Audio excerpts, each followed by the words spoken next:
ஜீவனுள்ள தேவனுடைய குமாரரும் நம்முடைய அருமை நேசருமாக இருக்கின்ற நம்முடைய ஆண்டவராக இயேசு கிறிஸ்துவின் அன்பின் நாமத்தினாலே தேவனுடைய சமூகத்திலே கூட்டிச் சேர்க்கப்பட்டுள்ள அன்புக்குரிய சகோதர சகோதரிகளே, உங்கள் யாவருக்கும் கிறிஸ்து இயேசுவுக்குள்ளான அன்பின் வாழ்த்துக்களை முதலாவது இந்த ஒரு காலை பொழுதிலே தெரிவித்துக் கொண்டு, விசேஷமாக நம்முடைய பிதாவாகிய தேவன் நம்முடைய வாழ்நாளிலும் இந்த ஒரு நாளை சேர்த்து கொடுத்து நாம் தொடர்ச்சியாக இந்த திருச்சபைக்குண்டான சபையின் அழைப்புக்குண்டான ஓட்டத்திலே நம்ம ஓடவும், தொடர்ச்சியாக அவருடைய வேத வசனங்களை நம்ம தியானிக்கவும், நம்முடைய பலியின் ஜீவியங்களை நாம் செலுத்தவும் தேவன் இந்த ஒரு நாளை கூட்டி கொடுத்துருக்காங்க. ஸோ முதலாவது நம்முடைய பிதாவாகிய தேவனுக்கு நம்முடைய இரட்சகர் மூலமாக நாம் நன்றிகளை நாம் தெரிவித்துக்கொண்டு, நம்முடைய அன்பு சகோதரர் அவர்கள் அறிவித்த வண்ணமாக இந்த நாளில் நம்ம தியானிக்க இருக்கிற ஒரு வேத பாடத்தின் தலைப்பு வந்து பார்த்திங்கன்னா எசேக்கியேல் கண்ட தேவாலயம். ஸோ வேதாகமத்தில் வந்து பார்த்திங்கன்னா நிறைய தரிசனங்கள் இருக்குது. அதில் விசேஷமாக வந்து பார்த்திங்கன்னா ரொம்ப அட்வான்ஸாக காமிக்கப்பட்ட தரிசனங்கள் வந்து ஒன்று ரெவலேஷன், அதே போல் எசேக்கியேல் இருக்கக்கூடிய கடைசி அந்த அதிகாரங்களில் சொல்லப்பட்ட தேவாலயத்தை குறித்து நம்ம பார்க்கோம். ஸோ இந்த எசேக்கியேல் கண்ட தேவாலயம் இது முழுக்க முழுக்க வந்து பார்த்திங்கன்னா ஒரு ஆவிக்குரிய ரீதியில் தான் வந்து பார்த்திங்கன்னா ஒரு காரண காரியத்தை நம்ம அணுக போகிறோம். இந்த பாடம் வந்து கொஞ்சம் ரெகுலர் டைமிங்லேருந்து கொஞ்சம் எக்ஸஸாக கூட இருக்கலாம். ஒருவேளை அப்படி இருந்துச்சு அப்படின்னா சகோதர சகோதரிகள் கொஞ்சம் பொறுத்துக்கலாம். ரொம்ப ஜாஸ்தியாக நீங்கள் இமேஜின் பண்ண வேணாம். ரெகுலராக இருக்கிறதுலேருந்து ஒரு மோரார்லெஸ் ஒரு 5 to 10 மினிட்ஸ்னு வச்சுக்கோங்களேன். ஸோ இந்த எசேக்கியேல் தேவாலயம் அப்படின்ற இந்த விஷயங்கள் நம்முடைய எக்லீசியாஸ்லேயே நம்ம தியானிச்சிருக்கிறோம் இதுக்கு முன்பாக. பட் ரொம்ப கேப் ஆயிடுச்சு. ஸோ மீண்டுமாக இன்றைக்கி நம்ம என்ன பண்ண போகிறோம்னா, இந்த எசேக்கியேல் தேவாலயத்தில் இருக்கக்கூடிய அளவுகளை விட்டுருவோம். அளவுகளை நம்ம பார்க்க போகிறதில்ல. ஏன்னா அளவுகள் சொல்லி அந்த அளவுகள் வந்து ஒரு முழம்னா என்ன, அது குறித்து விளக்கம் சொல்லணும்னா அதுக்கு டைம் ரொம்ப ஜாஸ்தியாகும். அது குறித்து நம்ம படிச்சிருக்கோம். ஒருவேளை தேவனுக்கு சித்தம் இருந்தால் அட்வான்ஸ் ஸ்டடீஸ்லாம் நம்ம ஒரு கண்டினியூஸாக பார்க்கும்போது நம்ம என்ன பண்ணலாம்னா இதை குறித்து நம்ம பார்க்கலாம். பட் இப்போதைக்கு இந்த தேவாலயத்தில் இருக்கக்கூடிய அமைப்புகள், அதனுடைய வாசல்கள், அதோடைய நிலைமைகள், உள்ளுக்குள்ளே தேவாலயத்துக்குள்ளே என்ன இருந்துச்சு, ஏன் இந்த மாதிரி ஒரு காரியம், தேவாலயத்திலிருந்து ஒரு நதி புறப்பட்டு போகுது, அது எங்கே போய் கலந்துச்சு, இதனுடைய ஆவிக்குரிய விஷயங்கள் என்ன அப்படிங்கிறது தான் நம்ம பார்க்க போகிறோம். ஸோ அதுக்கு முன்பாக இந்த தேவாலயத்துடைய லிட்ரலான ஸ்ட்ரக்சர் நமக்கு தெரியணும். இந்த தேவாலயம் எப்படி இருந்துச்சு, ஒரு பிக்சர் நமக்கு தெரியுது. பட் லிட்டரலாக இது எப்படி இருந்துச்சு அந்த காட்சியில் அப்படிங்கிறத நம்ம உள்ளுக்குள்ளே கொண்டு வரும்போது தான் அதில் இருக்கக்கூடிய ஆவிக்குரிய காரண காரியங்களை குறித்து நம்ம என்ன பண்ணலான்னு பார்த்தீங்கன்னா நம்ம அணுகலாம். ஸோ இந்த எசேக்கியேல் தேவாலயத்தை குறித்து அநேக சகோதரர்கள் நம்முடைய வேதமானவர்களை நிறைய ரிசர்ச் பண்ணியிருக்காங்க. அதில் பர்டிகுலராக 2 சகோதரர்கள் இதை குறித்து வந்து பார்த்திங்கன்னா ஸ்டடி பண்ணியிருக்காங்க. த தேர்ட் டெம்பிள் அப்படிங்கிற 3வது ஆலயம் அப்படிங்கிற ஒரு தலைப்பின் கீழாக நம்முடைய மூத்த சகோதரர் ஃப்ராங்க் ஷெல்லோ அப்படின்னு சொல்லக்கூடிய ஒரு சகோதரர் வந்து பார்த்தீங்கன்னா அவர் நிறைய கமெண்ட்ரிஸ் எழுதியிருக்காரு எல்லா புத்தகத்துக்கும். அவர் வந்து ஒரு டீட்டெயில்டு ஒரு ஸ்டடியை வந்து இந்த புக் கொடுத்துருக்கார். அது ஒரு ரெஃபரன்ஸ் நம்ம எடுத்திருக்கோம். அதே போல் வந்து பார்த்தீங்கன்னா இன்னொரு ஒரு சகோதரர், அந்த சகோதரருடைய பேர் வந்து பார்த்தீங்கன்னா ஃபர்ஸ்ட் வார்த்தை உச்சரிக்கலாம், எட்மண்ட் ஜேசூட் அப்படின்ற ஒரு இங்கே இருக்குது அந்த பேர், ஓகேங்களா. அந்த சகோதரர் வந்து 2002 அவருமே டீட்டெயில் ஒரு ஸ்டடி போட்டிருக்காங்க. ஸோ இந்த 2 ஸ்டடியை கன்சால்டேட் பண்ணி இந்த சப்ஜெக்ட்ஸ் வந்து பார்த்திங்கன்னா நம்முடைய நிறைய மேகசின்ஸ்லாம் வந்து பப்ளிஷ் பண்ணியிருக்காங்க. அதனுடைய ஒரு தொகுப்பு தான் இன்றைக்கி நம்ம பார்க்க போகிறோம். நம்முடைய கொடுக்கப்பட்ட நேரத்தில் இதை நம்ம எப்படி ரொம்ப எளிதாக நம்ம புரிஞ்சுக்கலாம் அப்படிங்கிற மாதிரி நம்ம இந்த பாடத்தை வடிவமைச்சிருக்கிறோம். ஸோ அதுக்கு சில வரைபடங்களும் சகோதரர்கள் வந்து ஃபஸ்ட்டு மேனுவலாக கையில் வரைஞ்சிருக்காங்க. வரைஞ்ச வரைபடங்களில் வந்து பார்த்திங்கன்னா கொஞ்சம் கம்ப்யூட்டரில் என்ன பண்ணியிருக்காங்கன்னா இந்த மாதிரி ஸ்ட்ரக்சராக கொடுத்துருக்காங்க. ஒரு தேவாலயம், அந்த தேவாலயத்தில் இருக்கக்கூடிய நிலைமைகள், அங்கிருந்து ஓடக்கூடிய ஒரு நதி, அது அந்த நதி போகிற பக்கத்தில் இருபுறங்களும் வந்து பார்த்திங்கன்னா கனிகளை தரக்கூடிய விருட்சங்கள் இருந்துச்சு அப்படிங்கிறதெல்லாம் எசேக்கியேல் 47 ரொம்ப டீட்டெயிலாக வரும். அதே போல் இந்த லிட்டரலாக, ஏன்னா இது வந்து ஒரு காட்சி தான், பட் இதை லிட்டரலாக நம்ம வந்து புரிஞ்சுக்கிறா இருந்தால் எப்படி அப்படின்னு பார்க்கும்போது அந்த தேவாலயத்தை சுற்றி ஜனங்கள் இருந்தாங்க. அந்த ஜனங்கள் எங்கே இருக்கணும், அந்த ஆசாரியர்கள் எங்கே வசிக்கணும், அதே போல் அந்த அதிபதிகள் எந்த பக்கம் அவங்களுடைய ஒரு டிவிஷன், லேண்டுடைய டிவிஷன் என்ன அப்படிங்கிறது குறித்தும், விசேஷமாக அதில் இருக்கக்கூடிய பலிபீடம், ரொம்ப ஒரு பெரிய பலிபீடம் இருந்துச்சு அந்த தேவாலயத்தில். அந்த பலிபீடத்துடைய அமைப்புகளை குறித்தும், அதோடைய அவுட்டர் கோர்ட் உள்ளே போகும்போது அந்த ஒரு வாசல் மட்டும் இருக்கிற ஒரு படம், அதுக்குள்ளே உள்ளே இருக்கக்கூடிய சித்திரங்கள் எப்படி இருந்துச்சு அப்படிங்கிறத குறிச்செல்லாம் டீட்டெயிலாக ஆராய்ச்சிகள் பண்ணியிருக்காங்க. ஸோ நிறைய விளக்கங்கள் இருந்தாலுமே நம்ம வந்து ஓரளவுக்கு முடிஞ்ச வரைக்கும் ரொம்ப எளிதாக நம்ம எப்படி பார்க்கலாங்கிறது பார்க்கலாம். சில வசனங்கள் நம்ம படித்தாதான் இதை என்ன பண்ண முடியும்னு கேட்டிங்கன்னா புரிஞ்சுக்க முடியும். ஸோ ஏன் இவ்வளோ ஒரு பெரிய அறிமுகம் அப்படின்னு கேட்டிங்கன்னா அதிக கவனம் நமக்கு தேவை. ஒரு ஜென்ரலாக ஒரு கேரக்டர் ஸ்டடி நம்ம பார்க்கும்பொழுது இருக்கக்கூடிய ஒரு கவனத்தை விட அதுக்கும் கவனம் இருக்கணும். பட் இருந்தாலும் அதை விட இன்னும் அதிகமாக நம்ம என்ன பண்ணணும்னு கேட்டிங்கன்னா வசனங்களை நம்ம கவனிக்கணும் அப்படிங்கிற ஒரு தாழ்மையான வேண்டுகளோடு கூட வசனத்துக்குள்ளே போகலாம். எசேக்கியேல் 40ஆம் அதிகாரம் வசனம் 2. எசேக்கியேல் 40ஆம் அதிகாரம் 2ஆம் வசனம். தேவ தரிசனங்களில் அவர் என்னை இஸ்ரேல் தேசத்துக்கு கொண்டு போய் என்னை மகா உயரமான ஒரு மலையின் மேல் நிறுத்தினார். அதன் மேல் தெற்காக ஒரு நகரம் கட்டியிருக்கிறது போல் காணப்பட்டது. அதாவது வந்து பாத்தீங்கன்னா எசேக்கியேல் தீர்க்கதரிசிய தேவன் என்ன பண்றாருன்னா ஒரு காட்சி காமிக்கிறதுக்காக ஒரு இடத்துல கொண்டு போய் நிறுத்துறாரு. அங்கிருந்து அவர் பார்க்கும்போது தெற்காக ஒரு நகரம், ஒரு பெரிய ஒரு மகிமை நிறைந்த ஒரு ஹோலி சிட்டி இருக்கிற மாதிரி அவருக்கு ஒரு காட்சி என்னன்னு பாத்தீங்கன்னா அங்க தென்படுது. தொடர்ந்து அதிலே 3ஆம் வசனம். எசேக்கியேல் 40ஆம் அதிகாரம் 3ஆம் வசனம். அவர் என்னை அங்கே கொண்டு போனார்.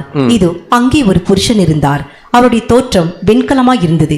அவர் கையில் சணற்கயிறும் ஒரு அளவுகோலும் இருந்தது. அவர் வாசலிலே நின்றார். பாருங்க, இப்ப எசேக்கியேலுக்கு ஒரு இந்த காட்சியில வரக்கூடிய இந்த எசேக்கியேல் தேவாலயத்தை விளக்கம் கொடுக்கறதுக்கும் எக்ஸ்பிளைன் பண்றதுக்கும் அவருடைய தேவாலயத்துடைய அளவுகளை வந்து பாத்தீங்கன்னா அளந்து காமிக்கிறதுக்கும் முன்னாடி ஒரு தூதன் அல்லது ஒரு புருஷன் என்ன பண்றாருன்னா போறார். இது எல்லாமே விஷன் தான், லிட்டரலா இல்லை. ஸோ அவர் எப்படி இருந்தாருன்னா அவருடைய தோற்றம் வந்து பாத்தீங்கன்னா வெண்கலம், அதாவது காப்பரா இருந்துச்சுன்றாங்க. அதான் கரெக்டான ஒரு மொழிபெயர்ப்பு. அதே போல அவருடைய கையில வந்து பாத்தீங்கன்னா ஒரு லினன் ஒரு அளவுகோல் என்ன பண்ணிருக்காருன்னா வச்சிருக்காரு. இங்க வந்து வேற ஒரு பேர் கொடுத்துருக்கோம், ஒரு சணல் கயிறு அப்படின்னு. சணல் கயிறு குறிச்சு நம்ம பார்த்திருக்கோம், அது ஒரு. ஸோ இதெல்லாம் வந்து பாத்தீங்கன்னா ஆவிக்குரிய ரீதியில எதை குறிக்குது அப்படின்னு கேட்டீங்கன்னா இந்த தேவாலயத்துல கொடுக்கக்கூடிய ஒவ்வொரு மெஷர்மெண்ட்டுமே வந்து பாத்தீங்கன்னா நீதி. அதனாலதான் சணல் கயிறு அங்க பயன்படுத்தப்பட்டிருக்கு. அதே போல வந்து பாத்தீங்கன்னா இங்க ஒரு வெண்கல புருஷன் அப்படிங்கிறது வந்து பாத்தீங்கன்னா மனுக்குலம் பரிபூர்ணமா மாறக்கூடிய ஒரு காரியத்தை தேவன் காமிக்க போறார். ஒட்டுமொத்த உலக ஜனங்களும் ரட்சிக்கப்பட போற காரியத்தை தேவன் காமிக்கிறார். அப்படி காமிக்கும் போது அங்க வரக்கூடிய புருஷன் எப்படி இருக்காருன்னா ஒரு மனித பரிபூர்ணத்தை நம்ம சொல்லுவோம் காப்பருக்கு. இதெல்லாம் ஆசரிப்பு கூடாரம் பாடத்தில் நம்ம என்ன பண்ணிருப்போம்னு கேட்டீங்கன்னா நம்ம படிச்சிருப்போம். அவரு தேவனுடைய நீதியின்படியாக அதை என்ன பண்றார் அப்படின்னு கேட்டீங்கன்னா அளக்கிறார். ஸோ இந்த மாதிரி ரொம்ப லைட்டாக தான் இன்ஃபர்மேஷன் நம்ம என்ன பண்ண முடியும், ஒரு வசனம் வரும்போதும் சொல்ல முடியும். ஸோ இப்போ என்ன சொல்றாரு அப்படின்னு கேட்டிங்கன்னா லிட்டரலாக அங்கே என்ன சொல்றாருன்னா நீ போய் இந்த தேவாலயத்தை அளக்கிற விஷயத்தெல்லாம் பாரு. இப்படிதான் இஸ்ரேல் ஜனங்களுக்கு என்னன்னு கேட்டிங்கன்னா இது பின்னாடி நடக்கும். ஏன்னா அவங்க நிறைய அக்கிரமம் பண்ணியிருப்பாங்க. இதை வந்து தேவன் அங்கே எக்ஸ்பிளைன் பண்றாரு. வாசிக்கலாம் 4ஆம் வசனம். எசேக்கியேல் 40ஆம் அதிகாரம் 4ஆம் வசனம். அந்த புருஷன் என்னை நோக்கி, மனுப்புத்திரனே, நீ கண்ணார பார்த்து காதார கேட்டு நான் உனக்கு காண்பிப்பது எல்லாவற்றின் மேலும் உன் மனதை வை. நான் உனக்கு அவைகளை காண்பிக்கும்படி நீ இங்கே கொண்டு வரப்பட்டாய். நீ காண்பது எல்லாம் இஸ்ரேல் வம்சத்தாருக்கு தெரிவி என்றார். பாருங்க, இப்போ எசேக்கியேல் மாதிரிதான் இன்னைக்கு நம்ம இருக்கோம். நமக்கு தேவன் ஒரு காட்சி இப்ப காமிக்க போறார். இந்த காட்சி என்ன அப்படின்னு கேட்டீங்கன்னா பின் நாட்கள்ல உலக ஜனங்கள் ஆசீர்வதிக்கப்படக்கூடிய ஒரு நிலைமை. இதை நம்ம ஏன் இன்னைக்கே உள்வாங்குறோம்னா அதை செயல்படுத்தக்கூடிய ஒரு பங்கு நமக்கு அங்க இருக்கிறத நம்ம கவனிக்கும். இப்ப அதை நீ மனசுல வச்சுக்கோ. நான் உனக்கு காமிக்கிறதெல்லாம் நீ இப்போ என்ன பண்ணி இஸ்ரேல் மக்கள்கிட்ட நீ வந்து சொல்லு அப்படின்றாரு. ஸோ சொல்லிட்டு ஒரு பெரிய காட்சி காமிக்கிறார். 40ஆம் அதிகாரத்திலிருந்து 41, 42, 43 ஃபுல் அதிகாரம் கடைசி புக்கு வரைக்குமே இந்த விஷயம் தான் இருக்கு. அதுல தேவையான விஷயத்தை மட்டும் நம்ம கவனிக்கலாம். அதுல 43ஆம் அதிகாரம் 10ஆம் வசனம். எசேக்கியேல் 43ஆம் அதிகாரம் 10ஆம் வசனம். மனுப்புத்திரனே, இஸ்ரேல் வம்சத்தார் தங்கள் அக்கிரமங்களின் நிமித்தம் வெட்கப்படும்படிக்கு நீ அவர்களுக்கு இந்த ஆலயத்தை காண்பி, அதன் அளவை அளக்க கடவர்கள். அவர் கிளியரா சொல்லிட்டார். அநேக அக்கிரமங்கள் இஸ்ரேல் ஜனங்கள் செஞ்சாங்க. அந்த அக்கிரமத்தை அவங்க வந்து பார்க்கணும். அதே போல அவங்க வந்து ஒரு திருந்தணும். அதுக்காக இந்த ஆலயத்தை நீ காமி, வெக்கப்பட்டவங்க திருந்துட்டோம்.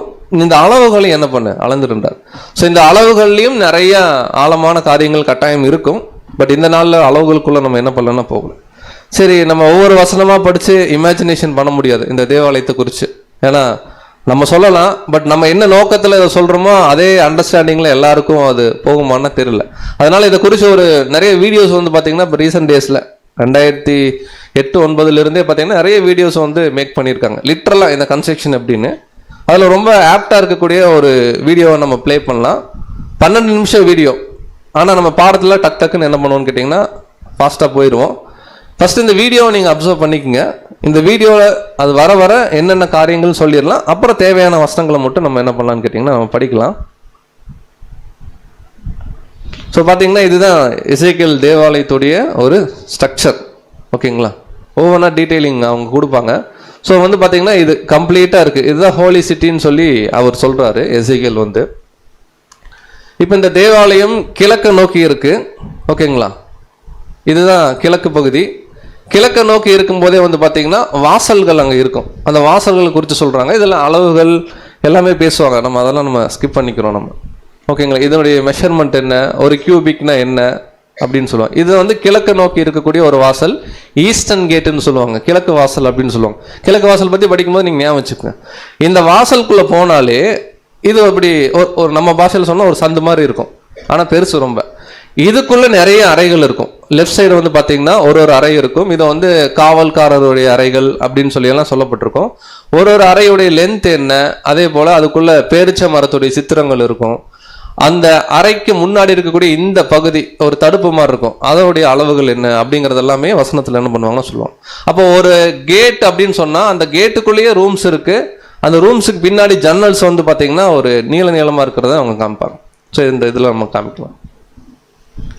ஸோ அந்த கேட்டுக்கு முன்னாடி இருக்கக்கூடிய பில்லர்ஸோடைய விஷயம், அது 2 கியூபிட்ஸ்ன்னு சொல்கிறாங்க. 2 கியூபிட்னா நம்ம 3 முழம் அப்படி வரும் உங்களுக்கு கணக்குகள். ஸோ இதுதான் அந்த ஈஸ்டர்ன் கேட்டு. இதுக்குள்ளே இவ்வளோ ரூம்ஸ் இருக்கும், காட் சேம்பரும்பாங்க, காவல்காரருடைய அறைகள் அப்படின்னு சொல்லுவாங்க. ஸோ இதெல்லாமே ரூம்ஸ். இந்த ரூம்ஸுக்கு உள்ள இந்த மாதிரி பேரிச்சமர சித்திரங்கள் இது என்ன பண்ணப்பட்டிருக்குன்னா அங்கே வரையப்பட்டிருக்குன்னு நம்ம பார்க்குறோம். அது ஃப்ரண்ட் போர்ஷன் இருக்கக்கூடிய ஒரு காரியங்கள்.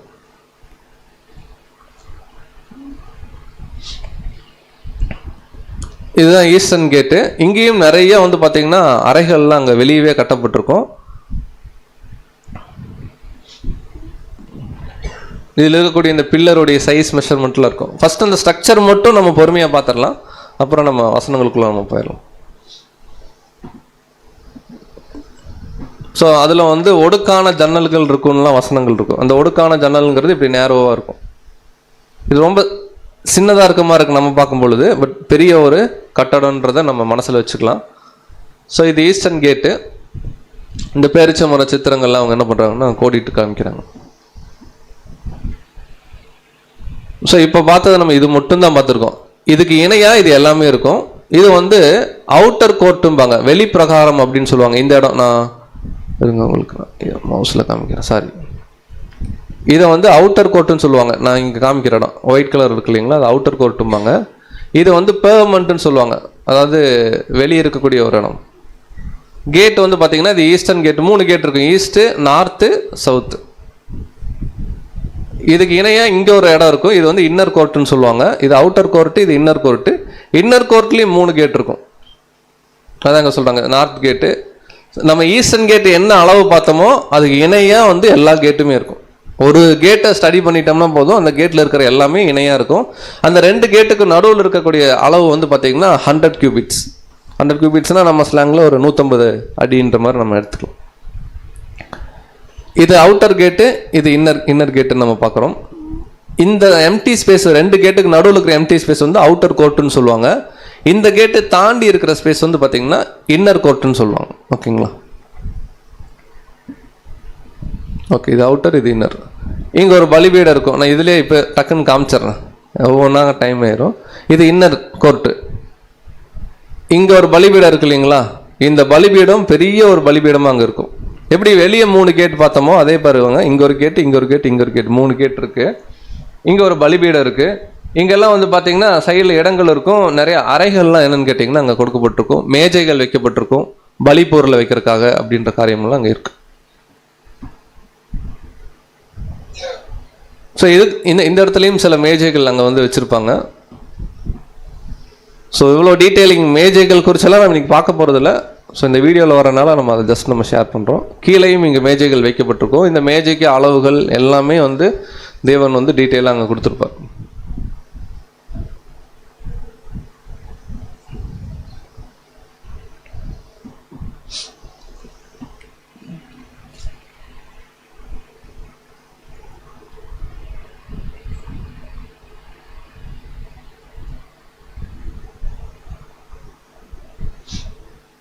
இதுக்கப்புறம் தேவாலயத்துடைய அந்த ஸ்ட்ரக்சர் மட்டும் நம்ம பார்த்துட்டு நம்ம லெசனுக்குள்ளே போயிடலாம். ஸோ அங்கே நம்ம பார்த்த மாதிரி ஈஸ்டர்ன் சைடு வந்தால் பலிபீடம் டைரெக்டாக இருக்கும். நார்த்து, சவுத்து, வெஸ்ட்டு, மேற்கு பக்கத்தில் எதுவுமே இருக்காது. அங்கே வந்து பின்னாடி ஒரு கட்டடம் மட்டும் இருக்கும், அதை குறித்து நம்ம பார்க்கலாம். அப்படி உள்ளே வந்தோம்னா ஒரு பெரிய பலிபீடம், உள்ளுக்குள்ளே போனால் தேவனுடைய ஆலயம் இருக்கும். இது 2 பகுதிகளாக இருக்கும், பரிசுத்த ஸ்தலம், மகா பரிசுத்தலம். அது என்ட்ரு ஆகும்போது முன்னாடி இருக்கக்கூடிய அந்த ஒரு போர்ச்சுன்னு சொல்லுவாங்க, ஒரு முன்னணை மாதிரி இருக்கும். ஸோ இதை குறிச்செல்லாம் இருக்கும். இப்போ நம்ம அந்த தேவாலயத்தை பற்றி மட்டும் பார்த்துட்டு நம்ம ஸ்கிப் பண்ணிக்கலாம். நம்ம நெக்ஸ்ட் பாயிண்ட் போய். ஸோ இப்போ தேவாலயத்துக்குள்ளே போகும்போது அங்கே எப்படி இருக்கும், அந்த தேவாலயத்துக்கு முன்னாடி எவ்வளோ ஸ்பேஸு எல்லாமே வந்து வசனங்கள் கொடுக்கப்பட்டிருக்கும்.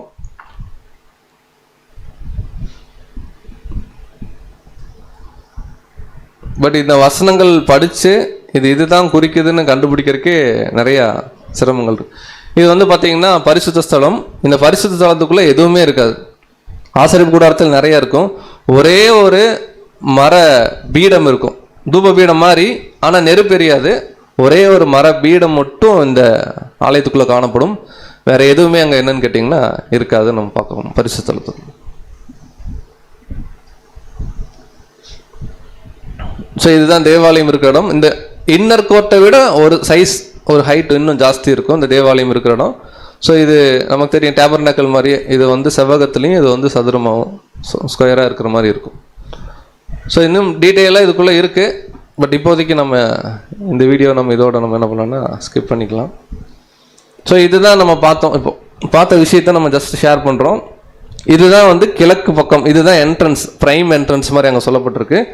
கிழக்கு, அப்புறம் வந்து வடக்கு, தெற்கு. ஒருவேளை திசை தமிழில் தப்பாக சொன்னால் நீங்கள் கரெக்ட் பண்ணிக்கங்க. இந்த 3 சைடும் கேட் இருக்குது. மேற்கு பக்கம் கேட் இல்லை, மேற்கு பக்கம் ஒரு கட்டடம் மட்டும் இருக்கும். இந்த இடத்துல ஒரு கட்டடம் இருக்கும். இதுக்குள்ளே என்ட்ரன்ஸ் கிடையாது. ஓகேங்களா? இதுக்கு இணையாக 3 கேட் இருக்கும். இங்கே ஒரு கேட், இங்கே ஒரு கேட், இங்கே ஒரு கேட். இந்த கேட்டுக்கு இணையாக இது ரெண்டுக்கும் நடுவில் இருக்கிற அளவுகள் 100 கியூபிட்ஸ்ன்னு சொல்லுவாங்க. இந்த இடத்த, இந்த ஒயிட் கலர் இருக்கு இல்லைங்களா, இந்த இடத்த அவுட்டர் கோர்ட் அப்படின்னு சொல்லுவாங்க. இந்த ரெட் கலர் இருக்கு இல்லைங்களா, இந்த இடம், இதை வந்து இன்னர் கோர்ட்டுன்னு சொல்லுவாங்க. தேவாலயம் இதை விட கொஞ்சம் உயரத்தில் என்னன்னு கேட்டிங்கன்னா அங்கே காணப்படும். தேவாலயத்துக்குள்ளே என்ன இருக்குன்னா மகா பரிசுத்தலம், பரிசுத்தலம். பட் ஒரே ஒரு மர பீடம் மட்டுமே அந்த பரிசுத்தலத்துக்குள்ளே காணப்படக்கூடியதாக இருக்குதுன்னு நம்ம பார்க்கலாம். இந்த தேவாலயத்தில் ரொம்ப முக்கியம் என்னன்னு கேட்டிங்கன்னா இந்த பெரிய ஒரு பலிபீடம் இங்கே வச்சுருப்பாங்க. இந்த பலிபீடம் தான் ரொம்ப முக்கியம். ஓகேங்களா? இப்போ என்ன கான்செப்டை பைபிள் சொல்லுதுங்கிறத நம்ம இந்த வச்சு என்ன பண்ண போகிறோம்னா கண்டுபிடிக்க போகிறோம். ஸோ ஃபர்ஸ்ட் விஷயம் என்ன பார்க்க போகிறோம்னா, இந்த தேவாலயத்தில் 3 லெவல்ஸ் இருக்குது, 3 லெவல்ஸ் இருக்குது ஹைரார்கி லெவலில். ஃபர்ஸ்ட் லெவல் என்ன அப்படின்னு கேட்டிங்கன்னா, இது முழுக்க முழுக்க கிங்டமில் நடக்க போகிற விஷயமா இருக்கிறதுனால இது ஸ்பிரிச்சுவல் மீனிங்கில் தான் நம்ம பார்க்குறோம். ஃபர்ஸ்ட்டு அவுட்டர் கோர்ட் அப்படின்னு சொல்லுவாங்க. பாருங்கள், இந்த ரெட்டில் கொடுத்துருக்காங்க இல்லைங்களா, இந்த ரெட்டில் கொடுத்துருக்காங்க. இது வந்து அவுட்டர் கோர்ட். இந்த அவுட்டர் கோர்ட்டுங்கிறது ஒரு நிலைமை, அடுத்து இன்னர் கோர்ட்டுங்கிறது ஒரு நிலைமை, அடுத்து தேவாலயம் இருக்கிறது ஒரு நிலைமை. 3 நிலைகள் இருக்கிறத நம்ம பார்க்குறோம்.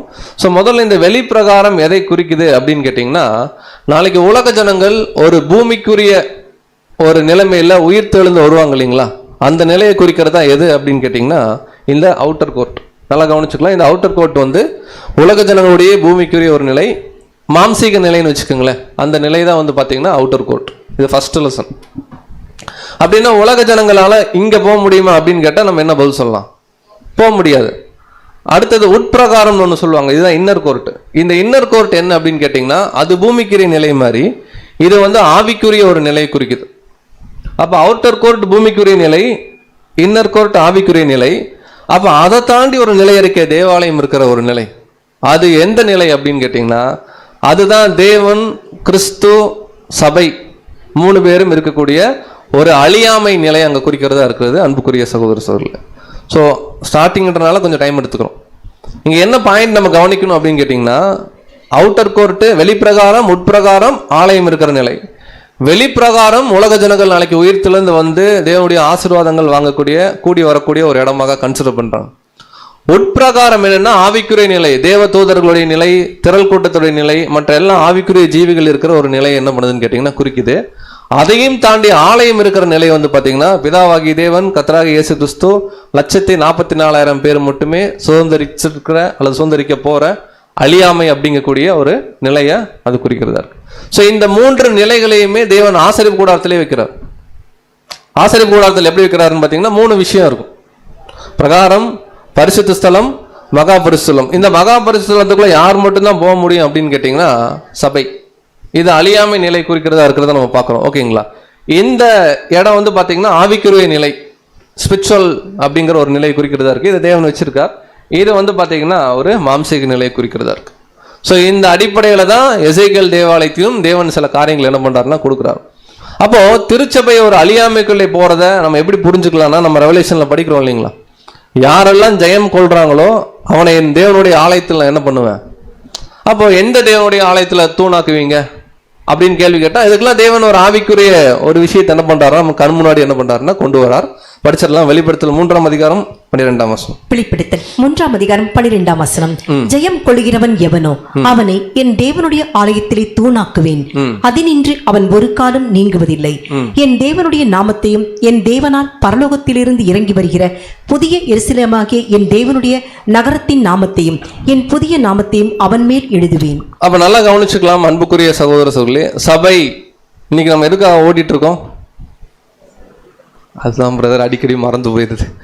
சபை இல்லைங்களா? அப்படின்னா இயேசு கிறிஸ்து வாழ்ந்த அந்த அடிச்சுவடுகளை முடிஞ்ச வரைக்கும் முயற்சி பண்றோம், பின்பற்ற ட்ரை பண்றோம். அப்படி அடையும் போது தேவன் கிருபையில அவர் கொடுக்குற நிலை என்னன்னா, ஒன்ஸ் தேவன் நம்மளை ஒரு இடத்துல வச்சுட்டார், மகிமையில வச்சுட்டார் அப்படின்னு கேட்டா, அங்க இருந்து ஒரு காலம் அவன் என்ன பண்ண முடியாது, எடுக்கப்பட முடியாது. தேவனுடைய ஆலயத்துல ஒரு தூண்நிலைனா ஆலயமேல் அப்படிங்கிற மாதிரி ஒரு இம்பார்ட்டன்டான ஒரு இடத்த கொடுக்குறாரு. அதான் பார்க்குறோம். திருச்சபை அழியாமையை சுதந்திரிக்க போகுது. இந்த அழியாமை அப்படிங்கிற ஒரு காரியம் எல்லாருக்கும் தேவன் கொடுத்துருவாரா? நீங்களே யோசிச்சு பாருங்க. ஒரு அழியாமைன்ற ஒரு காரியம் எல்லாருக்கும் தேவன் கொடுப்பாரா? நம்ம வீடு கட்டுறோமோ கட்டலையோ, சும்மா ஒரு உதாரணத்துக்கு தானே. வீடு ஒரு 50 வருஷம் வரணும்னு சொல்றோம். இன்ஜினியர் எப்படி செலக்ட் பண்ணுவோம்? யார் ரொம்ப சீப்பாக இருக்கிறாங்களோ, யார் கம்மி காசில் கட்டித்தராங்களோ அப்படி பார்ப்போமா? அப்படின்னு கேட்டிங்கன்னா, நம்ம எதிர்பார்க்கும் போதே ஒரு பர்மனண்ட்டாக இருக்கணும் அப்படிங்கிற மாதிரி ஒரு இமேஜினேஷன் நம்ம வைப்போம் இல்லைங்களா? அப்போ தேவன் சதா காலமும் பரலோகத்தில் அவர் கூட அல்லது அவர் கீழே இருந்து சேவை செய்யக்கூடிய அழியாமை நிலையில் பூமியிலிருந்து ஒரு கூட்ட ஜனங்களை எடுக்கிறாருன்னா எவ்வளோ டெஸ்ட் இருக்கும், எவ்வளோ ஃபில்ட்ரேஷன் இருக்கும். அந்த நிலை தான் பார்க்கும்போது அங்கே ஆலயம் இருக்கிற நிலையாக இருக்குது. அந்த நிலை எல்லாருக்கும் சர்வசாதாரணமாக என்ன ஆகாது அப்படின்னு கேட்டிங்கன்னா கிடைக்காது. ஸோ அதுக்காக நம்ம நிறைய பிரயாசப்படணும், நிறைய எஃபர்ட் என்ன பண்ணணும், போடணும். நிறைய நம்முடைய வாழும் உரிமைகளை நம்ம என்ன பண்ணணும், விட்டு கொடுக்கணும். விட்டு கொடுத்தா மட்டும்தான் அந்த நிலையை போக முடியும். அப்போ 3 நிலைகளை பார்க்குறோம். மாம்சீக நிலை, ஆவிக்குரிய நிலை, அழியாமை நிலை. அது 3 எங்கே இருக்குன்னா, அவுட்டர் கோர்ட், இன்னர் கோர்ட், அப்புறம் அந்த தேவாலயம் கொஞ்சம் மேலே இருக்கும், ஒரு அப்பர் ஸ்டேஜில் இருக்கும். அந்த ஒரு நிலைமை பார்க்கும். அடுத்து என்ன பார்க்குறோம்னா, இந்த தேவாலயத்தில் இந்த கிழக்கு வாசல், எல்லா வாசலுக்கும் எடுத்துக்கலாம். இந்த வாசல்களிலிருந்து ஏறி வரும்போது ஒரு 7 படிக்கட்டுகள் ஏறினா தான் ஆலயத்துக்குள்ளே என்ன பண்ண முடியும் அப்படின்னு கேட்டிங்கன்னா வர முடியும். அப்போ வெளியே இருக்கக்கூடிய இந்த இடத்துல வெளியே இருக்கக்கூடிய இந்த 7 படிக்கட்டுகள், அந்த கேட்டுக்கு வர்றதுக்கு முன்னாடியே இருக்கக்கூடிய 7 படிக்கட்டுகள் எதை குறிக்குது அப்படின்னு கேட்டிங்கன்னா, நாளைக்கு உலக ஜனங்கள் உயிர் தெழுந்து, இமேஜினேஷன் பண்ணிக்கோங்க, லிட்டரலாக வருவாங்களாம் நமக்கு தெரியாது, இமேஜினேஷன். இந்த ஆலயத்துக்குள்ளே இங்கே நின்று தேவனை தொழுது கொள்றதுக்கு வரும்போது அவர்கள் 7 படிக்கட்டுகள் ஏறி வரணும். அந்த 7 படிக்கட்டுகள் ஏறி வரும்போது அவங்களுக்கு என்ன அனுபவம் அவங்க இருக்கும் அப்படின்னு கேட்டிங்கன்னா, ஒருத்தர் பரிபூர்ண நிலை, மனித பரிபூர்ணத்தை பெற்றுக்கொள்றதுக்கு இங்கே வராங்க. 7000 வருஷங்கள் கடந்து உள்ள வரக்கூடிய விஷயத்தை இந்த 7 படிக்கட்டுகள் குறிக்குது. மனுக்குலம் பரிபூர்ண நிலையை அடையறதுக்கு 7000 இயர்ஸ் முழுக்க ஆகும், 7000 வருஷம் முடியுன்றத இந்த 7 படிக்கட்டுகள் என்ன பண்ணுது அப்படின்னு கேட்டிங்கன்னா இந்த விஷன்ல நமக்கு சொல்லி கொடுக்கறதா இருக்கு. ஸோ மனுக்குலம் பரிபூர்ணம் அடையக்கூடிய நிலை தான் என்ன அப்படின்னு கேட்டிங்கன்னா அந்த 7 ஸ்டெப்ஸ் என்ன பண்ணுது அப்படின்னு கேட்டிங்கன்னா நமக்கு இருக்கு. பாருங்க, இப்படி சிம்பிளாக தான் நம்ம பார்க்குறோம். 7 படிக்கட்டுக்கு வசனமெல்லாம் இருக்கு, நம்ம அதை இங்கே என்ன பண்ணலன்னா நம்ம கோட் பண்ணல. ஸோ என்ன நிலை, மனுக்குலம் பரிபூர்ணம் அடைகிறது என்ன நிலை அப்படின்றத நம்ம கவனிக்கலாம். சங்கீதம் 8:5. 8ஆம் சங்கீதம் 5ஆம் வசனம். நீர் அவனை தேவதூதரிலும் சற்று சிறியவனாக்கினீர், மகிமையினாலும் கனத்தினாலும் அவனை முடிசூட்டினீர். பாருங்க, ஆதாமை போல பாவமே இல்லாத ஒரு நிலைமையில நாளைக்கு மனுக்குள்ள மாறுற ஒரு காரியம் தான் மனித பரிபூர்ணம் நம்ம சொல்றோம். முதல் ஆதாம் சிருஷ்டிக்கப்பட்ட நிலைமை. இந்த நிலைக்கு உலக ஜனங்கள் அடையறதுக்கு அவங்க 7 படிக்கட்டுகள், அதாவது 7000 வருஷங்கள் அவங்க என்ன பண்ணணும் அப்படின்னு கேட்டிங்கன்னா கடந்துதான் இந்த பிளஸ்ஸிங்ஸ் என்ன பண்ண முடியும் அப்படின்னு கேட்டிங்கன்னா வாங்க முடியும். ஸோ அடுத்து இன்னொரு படிக்கட்டு இருக்கு. இந்த இன்னர் கேட் இருக்கு இல்லைங்களா, இன்னர் கோர்ட்டுக்கு முன்னாடி இன்னர் கேட், இங்க இந்த வாசலுக்குள்ள போறது ஆவிக்குரிய நிலைன்னு பார்த்தோம். பட் இங்க படிக்கட்டுகள் எவ்வளோன்னு பைபிள்ல கொடுக்கல. ஆனா 8 நம்ம என்ன பண்ணிட்டோம், போட்டுட்டோம். பைபிள்ல என்ன வசனம் தான் இருக்கு அப்படின்னு கேட்டிங்கன்னா படிகளும் இருந்தது அப்படின்னு தான் இருக்கு. நிறைய மூலப்பிரதிகளை பார்க்கும்போது 10 படிகள் இருந்திருக்கலாம் அப்படின்னு சொல்றாங்க. சில மூத்த சகோதரர்களுடைய ரிசர்ச்ல பார்க்கும்போது இல்ல அது 8 படிகளா இருக்கிறதுக்கு தான் அதிக வாய்ப்புகள் இருக்கு அப்படின்றாரு. ஒரு கிளாரிட்டி இந்த இடத்துல இல்லை. ஆனா ஒரு விஷயம் நம்ம என்ன அஸ்யூம் பண்ணிக்கலாம்னா 7 படிக்கு மேலதான் இருக்கும். ஏன்னா பூமிக்குரிய நிலையை காட்டிலும் ஆவிக்குரிய நிலை இன்னும் அதிக உயர்வு அப்படிங்கிறதுனால 8 படிகள் அப்படின்னு என்ன பண்றாங்கன்னா சகோதரர்கள் வைக்கிறாங்க. இந்த நிலைமை எதை குறிக்குதுன்னா, ஒருத்தர் ஆவிக்குரிய பரிபூரணத்தை அடையணும். நான் சொல்றது ஏஞ்சலிக் பாடி, அவ்வளவுதான். ஆவிக்குரிய பரிபூரணத்தை அடையணும்னா 8 படிகளை கடக்கணும். 8 படிகள்லாம் ஒன்றும் இல்லை, பூமியில் இருக்கக்கூடிய ஜனங்களை காட்டிலும் அதிகமான பிளஸ்ஸிங்ன்றது அது என்ன பண்ணுதுன்னா ரெசம்பிளன்ஸ் நமக்கு பண்ணுது. ஸோ இதை குறித்த வசனம் படிச்சிடலாம். எசேக்கியேல் 40ஆம் அதிகாரம் 49ஆம் வசனம். எசேக்கியேல் 40ஆம் அதிகாரம் 49ஆம் வசனம். மண்டபத்தின் நீளம் 20 முழமும் அகலம் 11 முழமுமாய் இருந்தது. அதற்கு ஏறி போகிற படிகளும் இருந்தது. தூண் ஆதாரங்களில் இந்த புறத்திலே ஒரு தூணும் அந்த புறத்தில் ஒரு தூணும் இருந்தது. இதெல்லாம் ஞாபகம் வரும் உங்களுக்கு இது படிக்கும்போது. இப்படியேதான் இருக்கும் வசனம். இதை நம்ம எங்க போய் இமேஜின் பண்றது? இந்த மாதிரி ஒரு வரைபடமோ இல்லை ஒரு காரண காரியங்களோ இல்லாமல் நம்ம பார்க்கும்போது வசனம் நேரடியாக இருக்கும். மண்டபத்தின் நீளம், அங்கே மண்டபம் சொல்லும், இன்னர் கோர்ட்டுக்கு முன்னாடி இருக்கக்கூடிய அந்த போர்ச் அப்படின்ற ஒரு இடமா இருக்கும், அதை பற்றி சொல்லும். தூண் ஆதாரங்கள்லாம் அந்த ரெண்டுடைய பேஸை பற்றி பேசிகிட்டு இருக்கோம். பட் இங்கே நம்ம பார்க்குறது ஒரே பாயிண்ட் தான், ஏறி போகிற படிகளும் இருந்தது. ஏன் 8ன்னு கொடுக்கல, ஏன் 10ன்னு கொடுக்கல அப்படிங்கிறதுக்கு நம்முடைய சகோதரர் ஒரு அருமையான விளக்கம் கொடுக்குறார். இப்போ ஆவிக்குரிய நிலையில் இன்னும் பெஸ்ட் என்னன்னா அழியாமை. கரெக்டுங்களா? அழியாமைனா என்ன, அழியாமை எப்படி இருக்கும் அப்படின்னு நம்மள யாராவதுனால ஒரு கிளியர் டெஃபினிஷன் கொடுக்க முடியுமா? பிதாவாகி தேவன் கர்த்தராகிய இயேசு கிறிஸ்து 1,44,000 பேர் இருக்க போற நிலை இருக்கு இல்லைங்களா? அவங்க இருந்துட்டு இருக்காங்க, நம்ம இருக்கப்போம். அந்த நிலையை குறித்து கொஞ்சம் டீட்டெயிலா சொல்லுங்க, அவங்க என்னெல்லாம் பண்ண முடியும் அப்படின்னு கேட்டால் நம்மளால சொல்ல முடியுமானா சில பாயிண்ட் தான் நம்ம சொல்லுவோம். அவங்க சாக மாட்டாங்க, அவங்களால மாம்ச சரீரம் என்ன பண்ண முடியாது, இனிமேல் எடுக்க முடியாது. இந்த மாதிரி சில விஷயம் தான். அதையும் தாண்டி நிறைய இருக்கும்ல. எதுக்கு இத்தனை கோள் படைச்சு வச்சிருக்கார், எதுக்கு இத்தனை கேலக்சி இருக்கு, அந்த கேலக்சியில என்ன இருக்கு, இல்ல ஃபியூச்சர்ல என்ன இருக்கும் அப்படின்னு எதுவுமே நம்மளால இந்த மனித மூளை என்ன பண்ண மாட்டேங்குதுன்னா எட்ட மாட்டேங்குது. அதனாலதான் சகோதரர் சொல்றாங்க, அந்த நிலைமையை அடையக்கூடிய படிகளை தேவனே படிகள் மட்டும்தான் சொல்லிட்டார். அது 8ஆ இருக்கலாம், 10ஆ இருக்கலாம். ஏன்னா இந்த மாம்ச கண்ணில் இந்த மனித மூளையினால அந்த நிலையை என்ன பண்ண முடியாது, சரிவர புரிஞ்சுக்க முடியாது அப்படிங்கிற. அதனாலதான் அப்போஸ்தலனாகிய பவுல் அருமையா ஒரு வார்த்தையை சொல்றார். படிக்கலாம். 1 கொரிந்தியர் 13ஆம் அதிகாரம் 12ஆம் வசனம். 1 கொரிந்தியர் 13ஆம் அதிகாரம் 12ஆம் வசனம். இப்பொழுது கண்ணாடியிலே நிழலாட்டமாய் பார்க்கிறோம், அப்பொழுது முகமுகமாய் பார்ப்போம். இப்பொழுது நான் குறைந்த அறிவுள்ளவன், அப்பொழுது நான் அறியப்பட்டிருக்கிறபடியே அறிந்து கொள்வேன். இந்த வசனம் எல்லா வாரம் மேக்சிமம் படிச்சிருவோம். சண்டேஸ்ல வீட்டில் படிக்கும்போது கூட நம்ம படிச்சிருவோம். இங்க என்ன சொல்ல வர்றார் பவுல்? அன்பு குறித்து நிறைய பேசுவார். இப்போ ஒரு எக்ஸ்ட்ரீம் நிலையை குறித்து பேசும்போது பவுல் என்ன சொல்றாருன்னா, இப்பொழுது கண்ணாடியில் நிழலாட்டமாய் பார்க்கிறோம் அப்படின்னு எப்படி புரிஞ்சுக்கலாம்?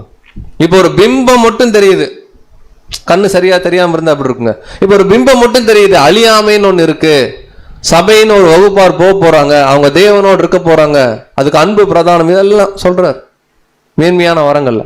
இப்போ கொஞ்சம் நமக்கு தெரியுது, ஆனா கரெக்டா தெரியல. ஆனா அன்னைக்கு முகமுகமா நம்ம என்ன பண்ணுவோம், லிட்டரலாவே நம்மளால உணர முடியும். ஓ, இதுதான் அந்த நிலையா, இதுதான் பரலோகமா, இதுதான் தேவதூதர்களா, நம்ம இந்த நிலைக்கு உயர்த்தப்பட்டிருக்குமான்றத கிளியர் பிக்சர் அன்னைக்கு நமக்கு கிடைக்கும். இப்ப என்ன சொல்றாரு பாருங்க, இப்பொழுது நான் என்ன பாருங்க, அப்போஸ்தலனாகிய பவுலே சொல்றாரு, இப்பொழுது நான் குறைந்த அறிவுள்ளவன்.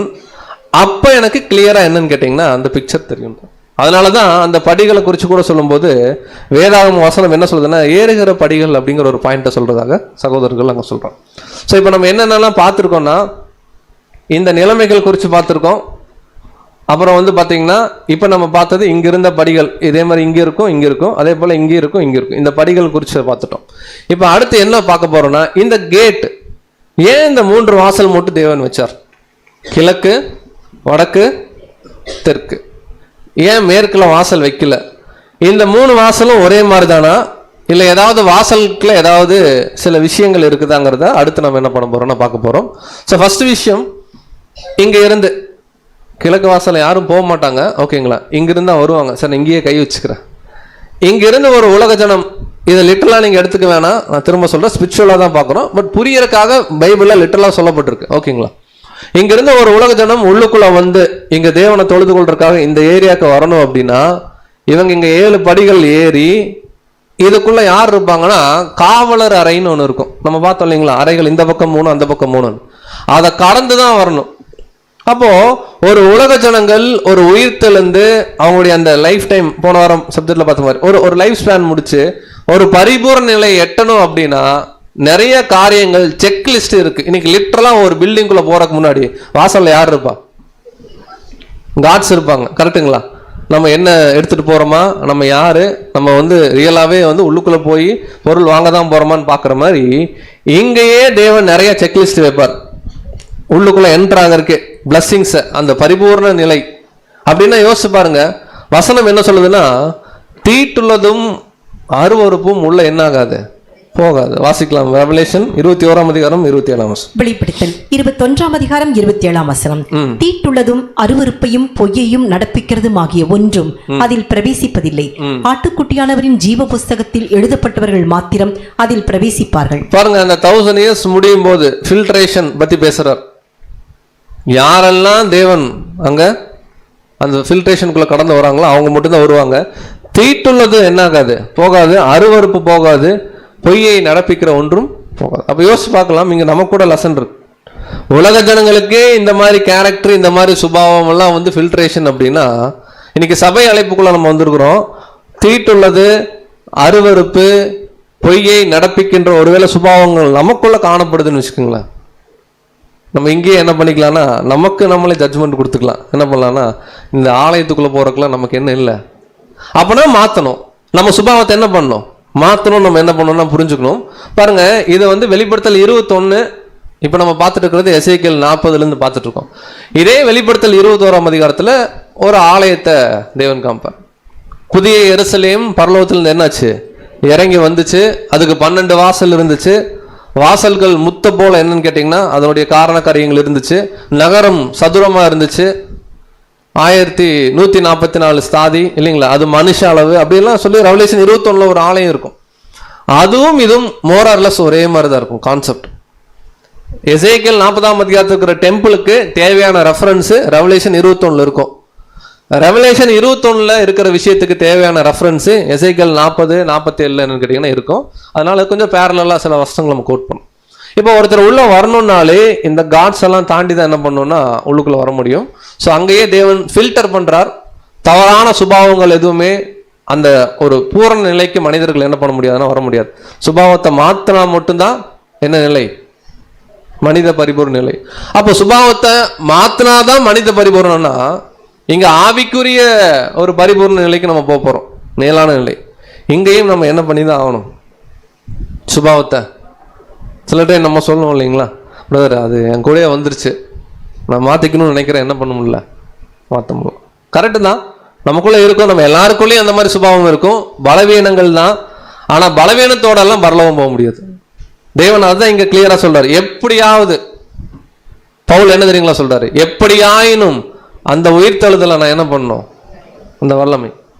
அப்படின்னா எப்படியாவது நம்முடைய சுபாவங்களை மாற்றி கொண்டால் மட்டும்தான் அந்த அழியாமை நிலைக்கு நம்ம கூட என்ன பண்ண முடியும்னா போக முடியும்னு பார்க்குறோம். தொடர்ந்து படிக்கலாம். எசேக்கியேல் 43 அதிகாரம் 7 எசேக்கியேல் 43 அதிகாரம் 7 அவர் என்னை நோக்கி, மனுப்புத்திரனே, இது நான் இஸ்ரவேல் புத்திரரின் நடுவே என்றென்றைக்கும் வாசம் பண்ணும் என் சிங்காசனமும் என் பாதப்பீடத்தின் ஸ்தானமுமாய் இருக்கிறது.